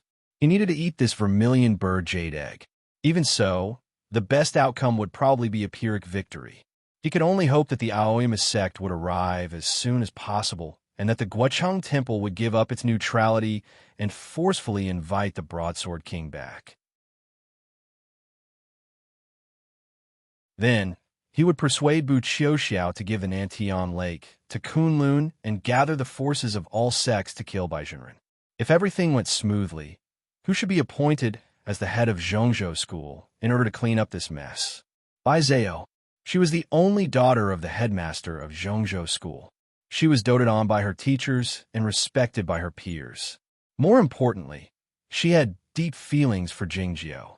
Then I still have to convince Zhao Liu. Starting from the Zhao family doesn't seem to make much sense.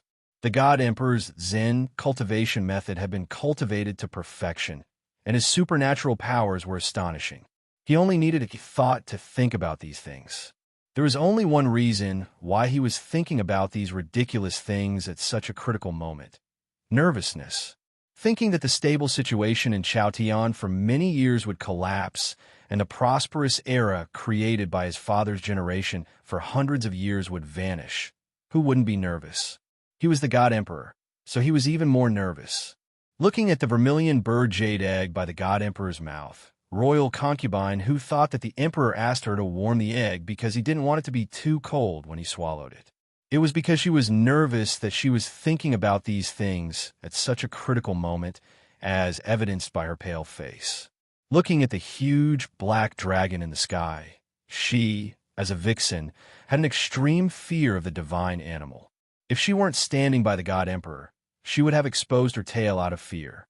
Not everybody was nervous or fearful. In a corner of the ruins of Taichung Temple, a white cat was hiding under a slanted stone slab. The heavy rain fell on his body along with the smoke and dust. His long hair was dripping with mud, making him look terrible. Yet the expression in his eyes was as calm as ever, devoid of any emotion. He was like Jingjiao, who had almost been burned to ashes in the fiend prison, but still looked like a handsome young master in white clothing. The white cat's tail was raised like a flagpole. This was the posture he would display when he was extremely lazy or extremely serious. The ruins were quaking incessantly, and the smoke and dust kept rising up. Then, the smoke and dust were poured down by the underground river. It was because the black dragon's body was rubbing against the ground at a high speed. It was true that the head of the old dragon had already reached a high altitude in the sky, and maybe even entered the empty realm, but his body hadn't completely left the ground yet. The black dragon's body was very thick, like a black city wall. The scales on his body flickered incessantly, looking a bit dazzling. The white cat narrowed his eyes and looked in that direction, ready to strike at any moment.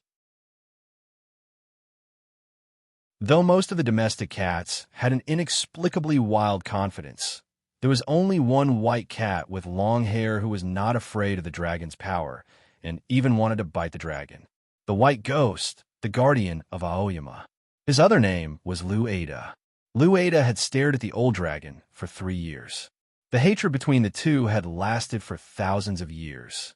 Nobody knew the weakness of the old dragon better than Lu Ada. The weakness of the old dragon was its strongest defense, the chaotic gate. As such, he had been waiting for the old dragon's body to completely leave the ground and the dragon's tail to appear in front of him. As such, he had been cheering for Jingjiao in silence, hoping that he could fly higher so that the old dragon could fly higher.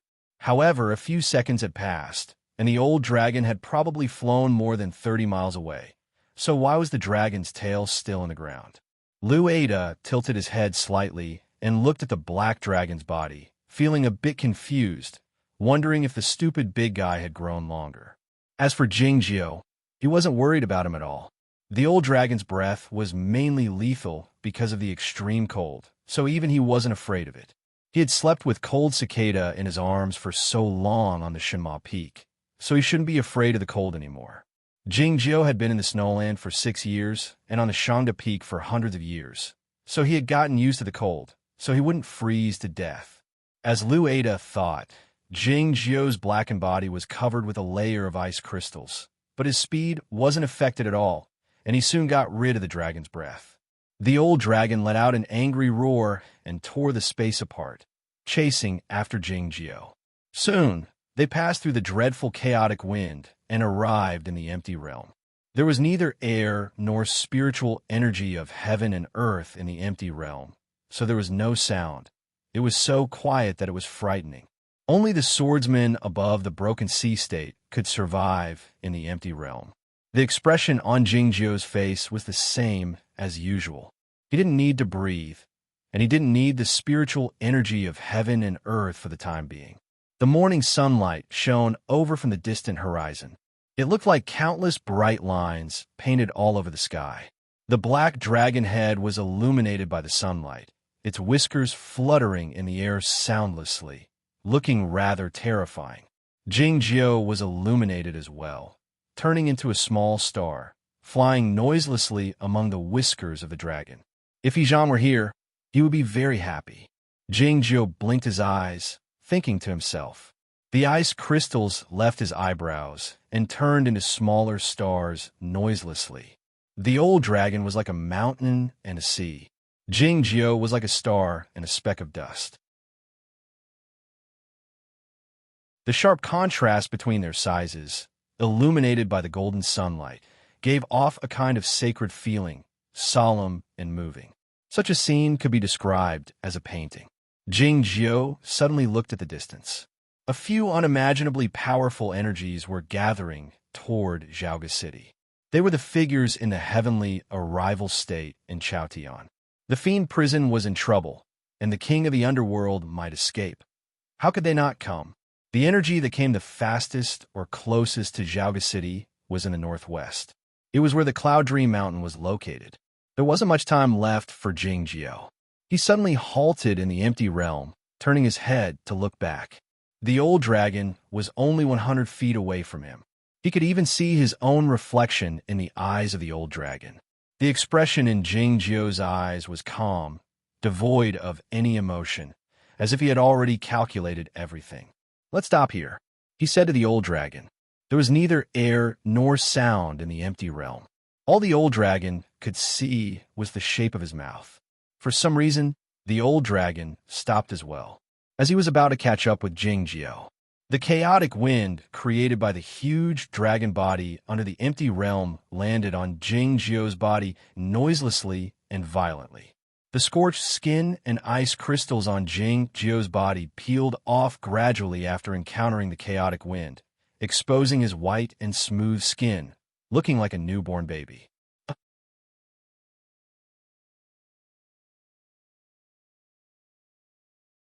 Chapter 337. The greed and brutality in the old dragon's eyes turned into bewilderment. He didn't know why Jingjiao stopped and why he said so, and he didn't understand why he couldn't just go up a bit more and bite his opponent to death. The dragon head turned down and saw his own body. He realized what had happened, letting out a dreadful roar. The dragon's roar was soundless, but it could make people feel miserable. It was because the pain in his eyes was too intense. The black dragon's body tightened abruptly. It seemed that someone was pulling it down forcefully.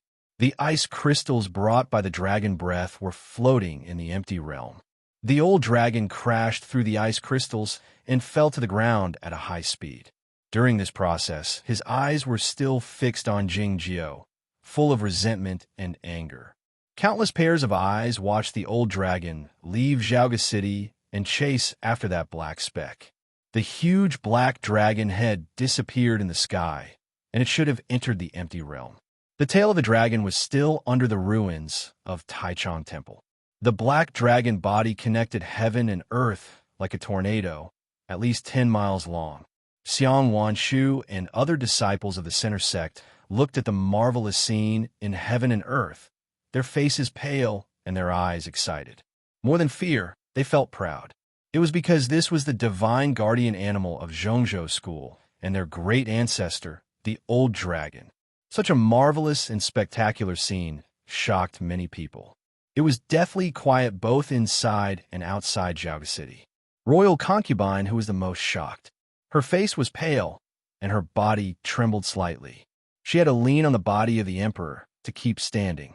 The emperor suddenly laughed soundlessly, showing a relieved expression.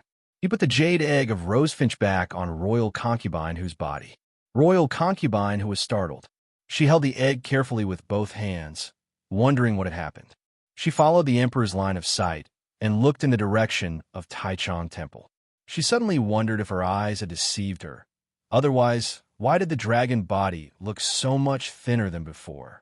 Outside the ruins of Taichung Temple, Yu Qianmin looked up at the sky, thinking of something else while waiting for the return of the divine dragon. The appearance of the divine dragon violated the agreement between Zhongzhou School and the imperial court, and he destroyed many residences. However, these were trivial matters. The crux of the issue was, who was the person who had escaped from the fiend prison in the beginning? Why did he provoke the divine dragon so much? Yu Qianmen withdrew his gaze and looked at the two imperial executives not far away with a serious expression. Does today's incident have something to do with the imperial court? If that was really the case, when the sect master arrived, he would persuade him to directly tear up the agreement he had with the imperial court. Now that the dragon god had left the underground world, he would not come back. He would return directly to the Cloud Dream Mountain. Yu Qianmen suddenly felt that something was wrong. He looked at the black wall in the midst of the dust and rain, and his expression changed slightly. More than 10 breaths had passed, and the dragon god had already broken through the void and entered the emptiness realm. But why was the dragon tail still underground? Was it possible that the divine dragon had attained a higher state after sacrificing himself for the fiend prison and eliminating the demons for the human world over the years, and that he had become more mature than when he was on the Cloud Dream Mountain? The chief commander of the Pure Heaven Bureau, Zhang Yi, Xiang Wanshu, and other cultivation practitioners with a background in Zhongzhou School had also discovered this problem, feeling a bit perplexed. The two imperial consecrators, Neo and Jean, slowly floated backward as if they were facing a formidable enemy. In the ruins, the speed at which the dragon left the ground was slowing down. The light on the black scales no longer shone brightly. Each of the dragon scales was like a wall. The distance between the dragon scales was visibly enlarging, exposing the color of the flesh between the scales. An indescribable sound rang out inside the body of the old dragon, and also on the surface of the body. It was the sound of tearing apart, and it was also the sound of separating. It sounded more like a palace being crushed by a huge mountain. As the dust and smoke settled, the people around Taichung Temple could see clearly that the body of the black dragon had become much thinner. These scenes and sounds gave them an ominous feeling. They seemed to see a pair of rough and calloused hands grabbing the head and tail of the black snake and pulling it to both sides forcefully. There was no pair of huge hands in the world that could grab the head and tail of the old dragon. At least, the people present thought so. There was only one explanation. An unimaginable force at the deep end of the underground had kept the tail of the old dragon. That force might even be at the tail of the old dragon. It was the deepest part of the fiend prison. The sudden change stunned the people. Yu Qianmen and the other cultivation practitioners of the Zhongzhou School were both shocked and angry. They were about to head in that direction, ignoring the filthy and cold intent coming out from the underground. The two Sir Golden Ox and the Sir Golden Ox knew that the Zhongzhou School was anxious, so they didn't try to stop them. Yu Qianmen was the first to arrive at the deep end of the ruins, looking down at the underground. Lu Ada had been squatting in the deep end of the ruins, hiding under the stone slabs. He was waiting for the old dragon to leave the ground and expose his weakness. Unexpectedly, he didn't see the dragon's tail after waiting for so long, but he saw such a scene. His eyes were wide open, full of shock and incredulity. No matter how stupid this dragon was, couldn't he sense that his body had been stretched to twice its original length? Could it be that your little rationality has been completely swallowed up by anger? Had his dragon brain, which was not much bigger than a grain of rice, been stuffed by Jingjiu with the excrement of the sword jail? A violent wind suddenly whipped up in Taichung Temple. The black scales suddenly shrunk at a faster and faster speed, turning into black lines that couldn't be seen by naked eyes. The black dragon's body returned to the underground at an unimaginable speed, rubbing against the lake-like opening of the cave in the ruins, sending up a great deal of smoke and dust, shooting out in all directions like the densely packed arrows. Yu Qianmen covered his face with his hands after a muffled grunt, and then retreated swiftly. Xiang Wanshu and the others were in a worse state. Their bodies were hit one after another, and they fell to the ground while spitting up blood. The angry roar of the old dragon rang out in the distant sky. The roar was getting closer. It sounded like the thunder falling from the sky to the ground, echoing in Xiaoga City. Just a moment ago, the azure dragon was like a black rubber band that was grabbed by two giant hands and pulled to the limit. Then the hand in the sky let go of the dragon. In fact, the hand was the old dragon himself. It wasn't his fault. He would have let go of the dragon as soon as he came back to his senses. If he had flown a bit higher, he would have been broken in half. Lu Ada covered his eyes with his right paw, because he couldn't bear to see what would happen next. It would be a terrible scene. The old dragon fell down from the sky. Having lost control of the dragon, he couldn't return to the underground accurately.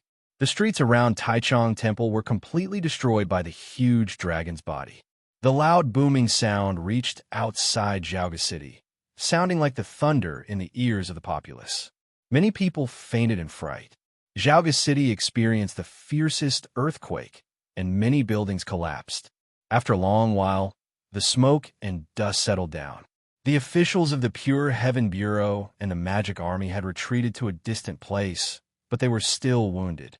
Yu Qianmen, standing in the front, was covered in mud and water, with a bloodstain on the corner of his eyebrows.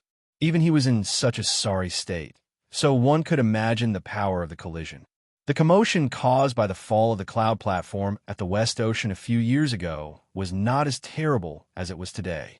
Yu Qianmen darted back to the ruins of Taichung Temple, looking at the original location of the fiend prison. Innumerable cracks of 100 feet in depth extended to the large cave. The cave was filled with water, turning into a lake. The lake was full of violent and dreadful energy, so no one could enter it.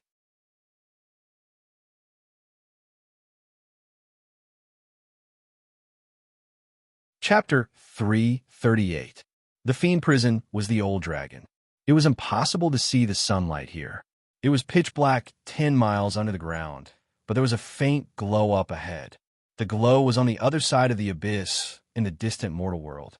It was unclear whether it was the fire of the underworld river or the erupting volcano. The chaotic wind ruffled the cloth of the king of the underworld, making a faint noise. The once colorful cloth had turned black a long time ago. Though he was a bit short, he had a dignified bearing, as if he were a natural king. The king of the underworld looked at the abyss in silence. On the other side was his hometown, the river of his childhood, and the loyal subjects. He looked at it so affectionately. The affectionate affection was a kind of power. This invisible force blocked the chaotic wind and connected him with a mortal world on the other side of the abyss. Supported by this force, the king of the underworld turned into an iron anchor, anchored the large boat in the violent ocean in silence, and became a nail that pinned the tail of the old dragon to the deep end of the ground. After a long while, the shaking of the ground reached this place, and the broken rocks fell down from the cliff walls in the surroundings. The king of the underworld took another look at the other side of the abyss reluctantly, and then turned to look at the long and gloomy passageway. The chaotic wind grew violent. The old man formed by the spiritual soul of the old dragon arrived with the wind and arrived in front of the king of the underworld. The old man was covered in blood, and his clothes were in tatters. He looked extremely miserable. Looking at the king of the underworld, the old man had a strange expression on his face as he said, "It turns out that you have really come out." "Yes," said the king of the underworld with a faint smile. The old man remained silent for a long time, while covering his bleeding forehead with his hands. Then he suddenly laughed out, saying, "So what? Do you think you can escape?" The king of the underworld said seriously, "I can't get out, and neither can you. You have been in my stomach for 600 years, isolated from heaven and earth, and your soul fire has been absorbed day and night. 3 years is not enough for you to recover enough to fight against me." The old man stared into his eyes and said coldly. The king of the underworld was still smiling.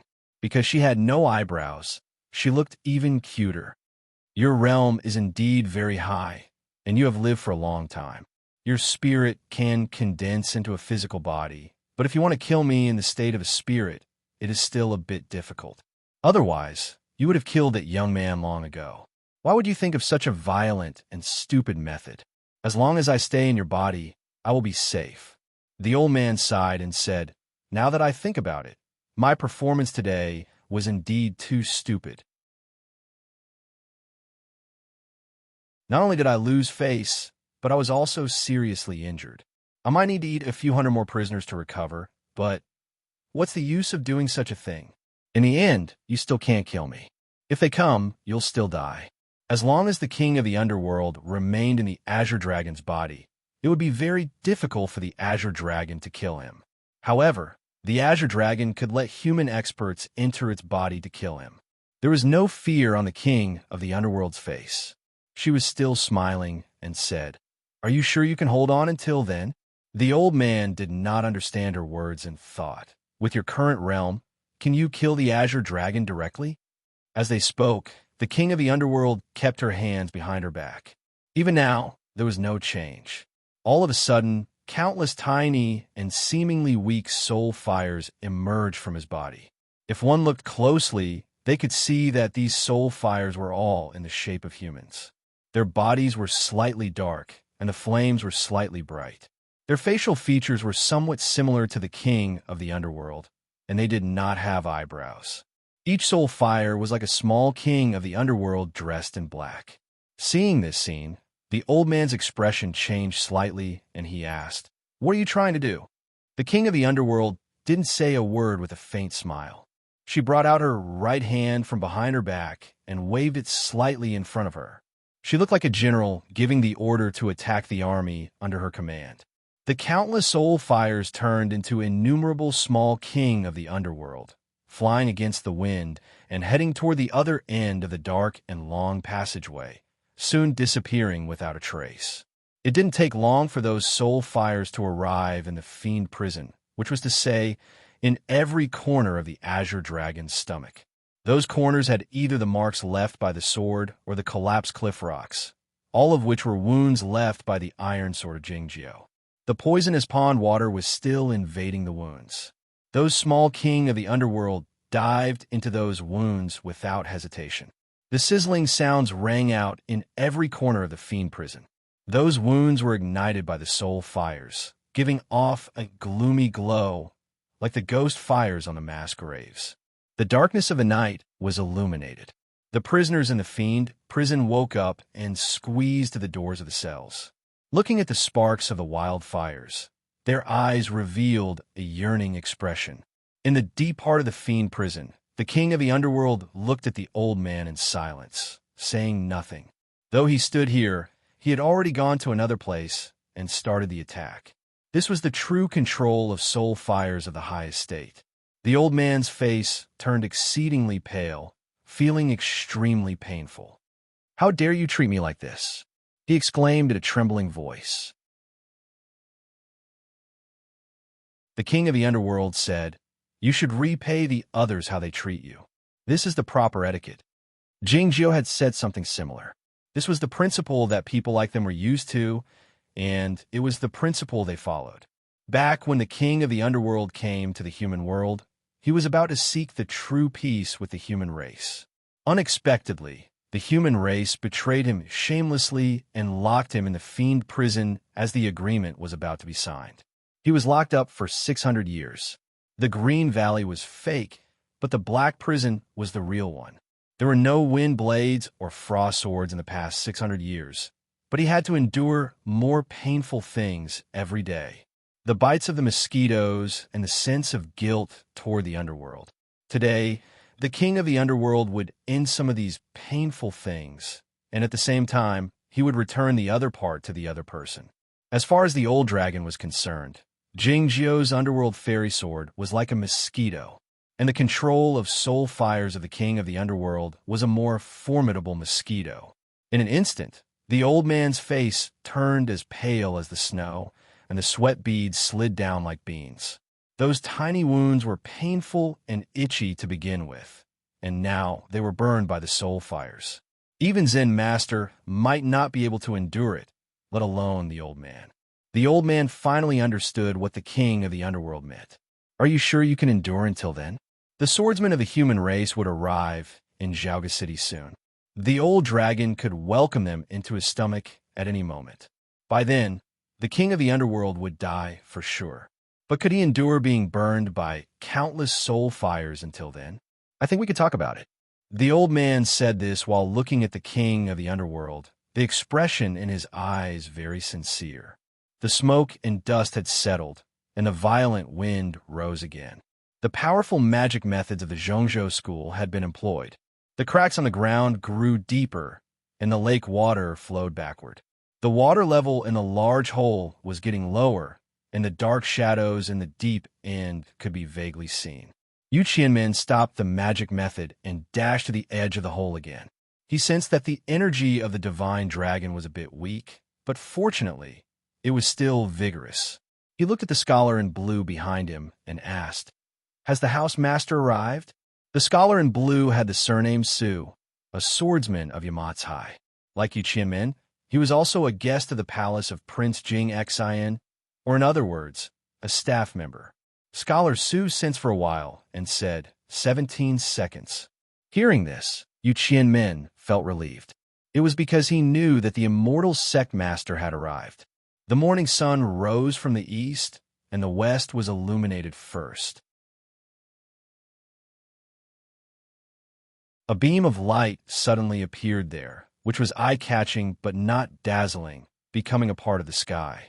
Humans came from heaven and earth, so they could become one with heaven and earth. This was the highest state of the escape method of heaven and earth.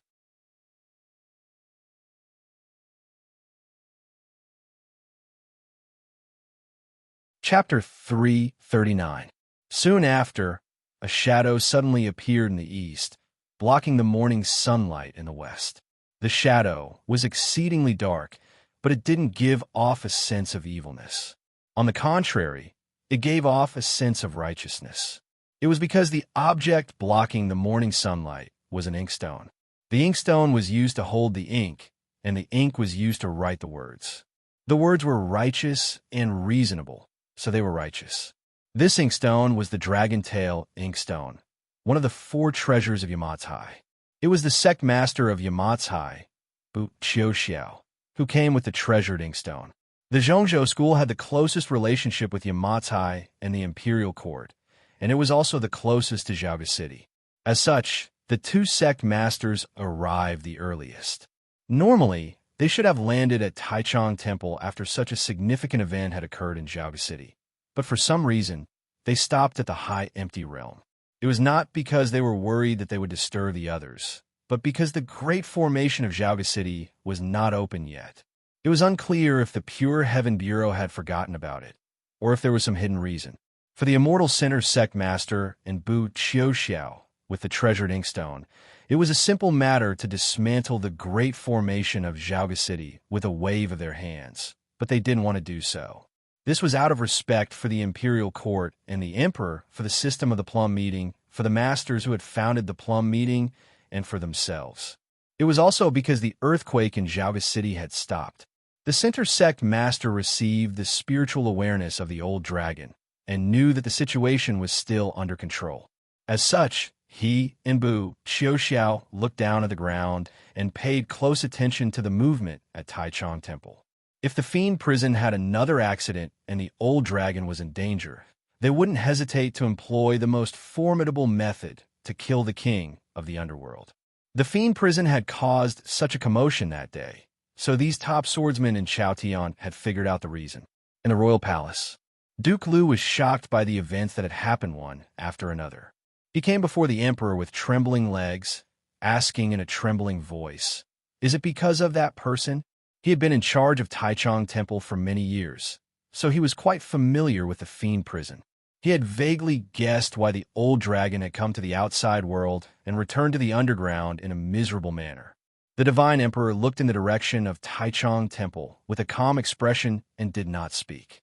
Duke Lu thought in astonishment that the purpose of the immortal master Jing Jiu sneaking into the fiend prison for 3 years was to rescue that person. Otherwise, why would that person attack him right after he escaped from the fiend prison? Otherwise, why would His Majesty be so calm? Jingjiu was a disciple of Aoyama. Why would he do such a thing? The emperor didn't say anything, but motioned for a royal concubine who to return to her own palace hall. Duke Lu said in a low voice, "I forgot to dismantle the great formation of Zhaoga City, which is disrespectful to the immortal Tan and the House Master Bu.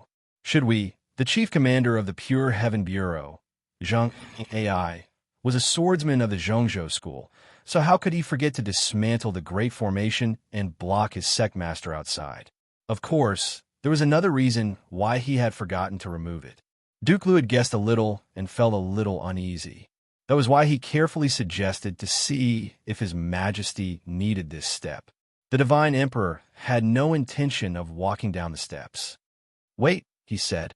Even now, he did not look at the sky, no matter if it was the light in the west or the ink in the east. Duke Lu understood what His Majesty meant, feeling even more nervous. He was an honorable state duke in the imperial court and a well-known favorite of His Majesty, having a very high status in the imperial court. But who were the two people blocked outside by the great formation of Zhaoga City? The immortal Tan was undoubtedly the leader of the orthodox cultivation sects and one of the most powerful swordsmen in Chaotian. Though the house master Bu had a slightly lower cultivation state, the scholars of Yamatai he led were loved by the populace and respected by all the officials, and they were the foundation of the imperial army. It was no exaggeration to say that they were the pillars of the state. In a sense, the status of these two people in the sky was similar to that of the emperor. The spring wind was not warm, but Duke Lu started sweating, and the back of his official robe was soon soaked. Time passed. Duke Lu had finally relaxed. The morning glow in the sky grew redder, not because of the sun, but because a red cloud arrived from Machio. It was the Lotus sedan of Zen Master. The great formation of Zhaoga City had been dismantled. The glow remained in the sky in the west. The immortal Tan of the Zhongzhou school was as rumored, with a Tao heart as steady as a rock. The morning sunlight suddenly grew brighter, and the dark figures in the eastern sky disappeared. The house master of Yamatai, Bu Xiao, landed in the ruins of Taichung Temple and put away the dragon tail inkstone, gesturing for the crowd to skip the formalities. He glanced at the deep cave where the fiend prison was located, curling up the corners of his mouth, revealing a faint smile. The immortal Tan and Zen Master were both here, so it wouldn't matter even if the king of the underworld came out. Yet his smile was not because of this, but because he was amused by the reaction of Zhaoga City. The Jing royal family was indeed the closest to the Guoqing temple. All of a sudden, a formidable sword will arrive from the south. The thin clouds in the sky parted and then gathered together again, bearing the sword will gently. Though the sword will was formidable, it didn't give off a formidable feeling. It was mild and moderate, making people feel comfortable. The immortal Lu, the sect master of Aoyama, had arrived as well. Duke Lu noticed that the emperor raised his eyebrows. As a close official of the emperor, he was well aware of the hidden meaning of the emperor's every movement. The emperor didn't raise his eyebrows because he was truly relaxed. Royal concubine who returned to the grand hall gingerly with a jade egg of rosefinch in her hands. She was very nervous, not knowing where to put the egg. As she was about to ask someone, she found the grand hall was in a mess. It turned out that a few palace servant girls had fainted due to the appearance of the divine dragon and were being treated. Useless things. Royal concubine who spat at him and walked into the hall, wondering if her son was frightened. As she came to the window, she found that her son was not frightened, but rather excited. He was talking to Gu Qing while pointing at the strange phenomena in the sky. Seeing this, she was quite startled, thinking that her son was indeed a daring and foolish child after being pregnant for many years. That glow is the immortal sect master of Zhongzhou school. He is in the empty realm right now, so he shouldn't be able to see it. We can see it because he wants us to see it to avoid any misunderstanding. Zhongzhou school is one of the leaders of the orthodox sects, almost as powerful as our Aoyama sect. Many officials of the imperial court are from Zhongzhou, so they have a good reputation among the people. The one descending from the sky is the sect master of Yamatai. As I told you a few days ago, Yamatai is trustworthy. Teacher, are the Zhongzhou school and Yamatai on the same side? You can think of it that way. Who else is on the same side as them? The Kunlun sect. Is the sect master of Kunlun here today? The Heavenly Lake is too far from Zhaoga City. The sect master of Kunlun has a lower cultivation state, and the divine animal of the sect, the cold signal bird, can't fly long distances. So he will come a bit later and might not arrive in time. So weak. The Kunlun sect has become weaker over the last 100 years. In many people's eyes, it is on the verge of becoming a vassal of Zhongzhou school. However, the Kunlun sect is one of the 7 major sects with profound resources. Nobody knows what will happen in the future. Teacher, who is on the same side as our Aoyama sect? The No Mercy sect. The No Mercy sect had fought a few times with the devil men of the underworld, and finally blocked the crossroad of the abyss in the Longevity Mountain. Because of this, the cultivation circle has always respected them. There are only 5 of them. Who are the other 2 sects? Gu Qing and the Prince Jing Yao stood by the window, talking about all this while facing the sky.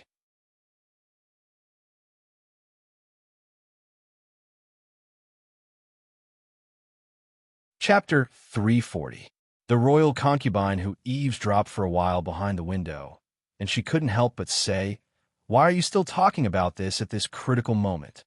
Gu Qing had known that she was eavesdropping, saying, "Your Highness will govern this country in the future, so you need to know all this." Knowing that his master had escaped from the fiend prison, Jingjiu had calmed down a lot, acting more like the master of a prince. The royal concubine who liked what Jingjiu said. She laughed happily, saying nothing more. Among the 7 major sects that founded the Plum Meeting were the Guoqing Temple and the Shui Yu Nunnery. These 2 sects followed the path of the mortal world, but they practiced the otherworldly methods, so they were considered neutral. Gu Qing turned his head around and continued explaining to Prince Jing Yao, "The Windy Broadsword Church and the Western Sea Sword School are new forces, but they are quite powerful because of the Broadsword King and the godly swordsmen of West Ocean. Of course, the latter suffered a great loss during the Battle of the Cloud Platform, and it will take decades for it to recover. The Platonist sect, Ozawa sect, and the Mirror sect all have their own supreme magic methods, but they haven't had any immortal ascendant since they were founded, and the figures in the heavenly arrival state are rare. As such, they can only be regarded as second-rate sections."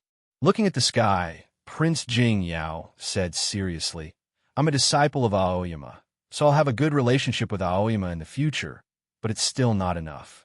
The teachers said that Yamatai can be trusted, but the old maidservant said that those teachers don't like me. Who else should I look for then?" The morning sunlight shone on his small face, which looked young and innocent. Gu Qing was taken aback a bit, and said, "The relationship between the royal family and the Guoqing Temple has always been close." Jing Yao was baffled, asking, "Aren't all the monks in the Guoqing Temple?" Gu Qing said, "I don't know the reason. You can ask the emperor when you grow up. In my opinion, it's because the Zhongzhou school has too much influence on the imperial court." Jing Yao seemed to have understood something, asking, "Is the Zhongzhou school unhappy that I've become a disciple of Aoyama?"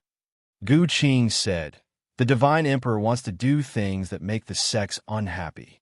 This statement had a profound meaning, and it could even be said that it explained the intention of the Plum Meeting back then.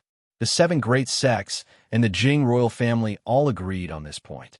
Jing Yao sighed like an adult and said, "That's right. I want to fight for the throne with my brother. Anyway, Zhongzhou school won't like me." The conversation could not continue here. Royal concubine who couldn't bear listening to him any longer. She pulled Gu Qing back from the window and said in a mysterious tone, "Come here. I'll show you something good." She prepared to show him the vermilion bird jade egg, but discovered that Gu Qing was looking at her in silence. "What are you thinking about?" Royal concubine who realized what was going on after a moment of bewilderment, and said angrily, "What is the Empress thinking about?" "What I want to say is that you shouldn't hit that old maidservant for me to see." Gu Qing said while staring into her eyes. If the Empress really cares about the old friendship, you should send her back to her hometown, where the local officials will take care of her. It's better than keeping her in the royal palace, so that she won't even know how she died in the future. Royal concubine who said softly after a moment of silence, I know. She was still in a mood to gossip about the royal palace at such a critical moment, because she had made up her mind, like everybody else.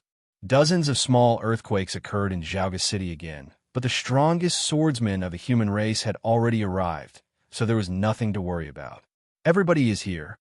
The old man, transformed from the spiritual soul of the old dragon, said while staring into the eyes of the king of the underworld, the number of people here today is even greater than when you were captured. Even your father at his strongest state would have no choice but to be captured, to say nothing of you now. Sensing the energy outside the fiend prison, the king of the underworld remarked sentimentally, It's merely 600 years, but the human race has a few more swordsmen in the heavenly arrival state. It's really remarkable. The old man said, The fact is sad, but you have to accept it. Any attempt you make to escape from the fiend prison is merely an excuse for the human race to kill you. It's true, the king of the underworld said. No sooner had she said this than the soul fires and all the cracks of the fiend prison drifted out, turning into the appearance of the little king of the underworld, hovering in the air in silence. This was the sincerity, or in other words, the attitude of the king of the underworld. What do you want? The old man asked. No mosquitoes, replied the king of the underworld. The old man said, If you are willing to cut off your soul fires and send them to the underworld, it means that you are still alive. You don't need mosquitoes anyway. The king of the underworld said, I want a green valley, the real kind, and I want someone who can talk to me, preferably someone from my clan. This was the content of the negotiation. If the old man didn't agree to the request of the king of the underworld, the soul fires would fly back into the body of the old dragon, causing him great pain. After a long moment of silence, the old man said, I'm not qualified to agree to these conditions. You have to go outside and talk to those people. The king of the underworld laughed out, saying, If I go outside, how can I threaten you? Those people will kill me right away, and they won't talk to me at all. The old man said, What else can we do? The chaotic wind is too strong here, so the spiritual awareness can't come here. The king of the underworld said, You asked those people to choose a representative to come here. I don't want the representative from Cloud Dream Mountain. If someone from Aoyama comes, I want him. Do you think it's possible? The old man asked helplessly. The passage was filled with the stinky and filthy, chaotic wind. It was impossible for the immortal sect master of Aoyama to come here. The king of the underworld thought it was indeed the case, saying, I won't go outside. You have to think of a way. The soul fires like those of the little king of the underworld were only a few feet away from the wounds on the old dragon's body, and they could enter the old dragon's body at any moment. Thinking of the excruciating pain in his body, the old man's face turned pale, and he said in a trembling voice, You come with me to the upper level. The king of the underworld could still threaten the old dragon there, and the spiritual awareness of those human swordsmen in the sky above Zhaoga City could also reach here. The two parties could negotiate directly. The king of the underworld agreed to the old man's suggestion, drifting to the distance with her hands folded behind her back. The old man's countenance grew more relaxed, and he followed her. After a long passage, they arrived at the connecting point between the second level and the lowest level of the fiend prison. The top level was filled with the floating rocks, half hidden among them. The Taichung prison was located on the left side of the passage. They would arrive at the green pond if they went up along the cracks between the rocks. The king of the underworld drifted into the cracks between the rocks like a flowing cloud with his hands folded behind his back. Soon, he arrived at the bottom of the pond. It was a patch of transparent and green invisible barrier. The king of the underworld broke through the barrier and entered the green pond. A band of soul fires came out between his eyes, and the soul fires turned into a thin film covering his entire body, leaving no gap between them, blocking the poisonous water of the pond. The king of the underworld swam toward the surface of the green pond. The thin film of soul fires covering his body grew thinner gradually, and his clothes and hair didn't show any sign of being corroded by the water of the pond. The green water of the pond slid down from his body, and he stood up. The old man had already appeared by the edge of the pond, looking at him in silence with an eerie smile on his face. Your smile is hideous, making people feel that you have an evil intention, as if you are ready to sneak attack at any moment. The king of the underworld stopped a few feet away from the edge of the pond and said with a faint smile, "If I weren't certain that you, a spiritual soul, are not my equal, I would have believed it." Though he said he didn't believe it, he was actually alarmed. Otherwise, why would he stop? The smile on the old man's face grew wider, and his mouth opened wider, looking even more hideous.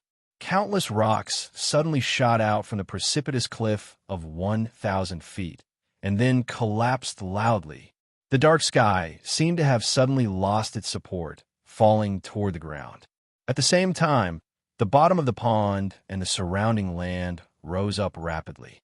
In the blink of an eye, the spacious space of the Fiend prison became extremely cramped. You're tuning into the Warrior Lore YouTube channel. Don't forget to subscribe and join us on this journey to catch the most captivating stories.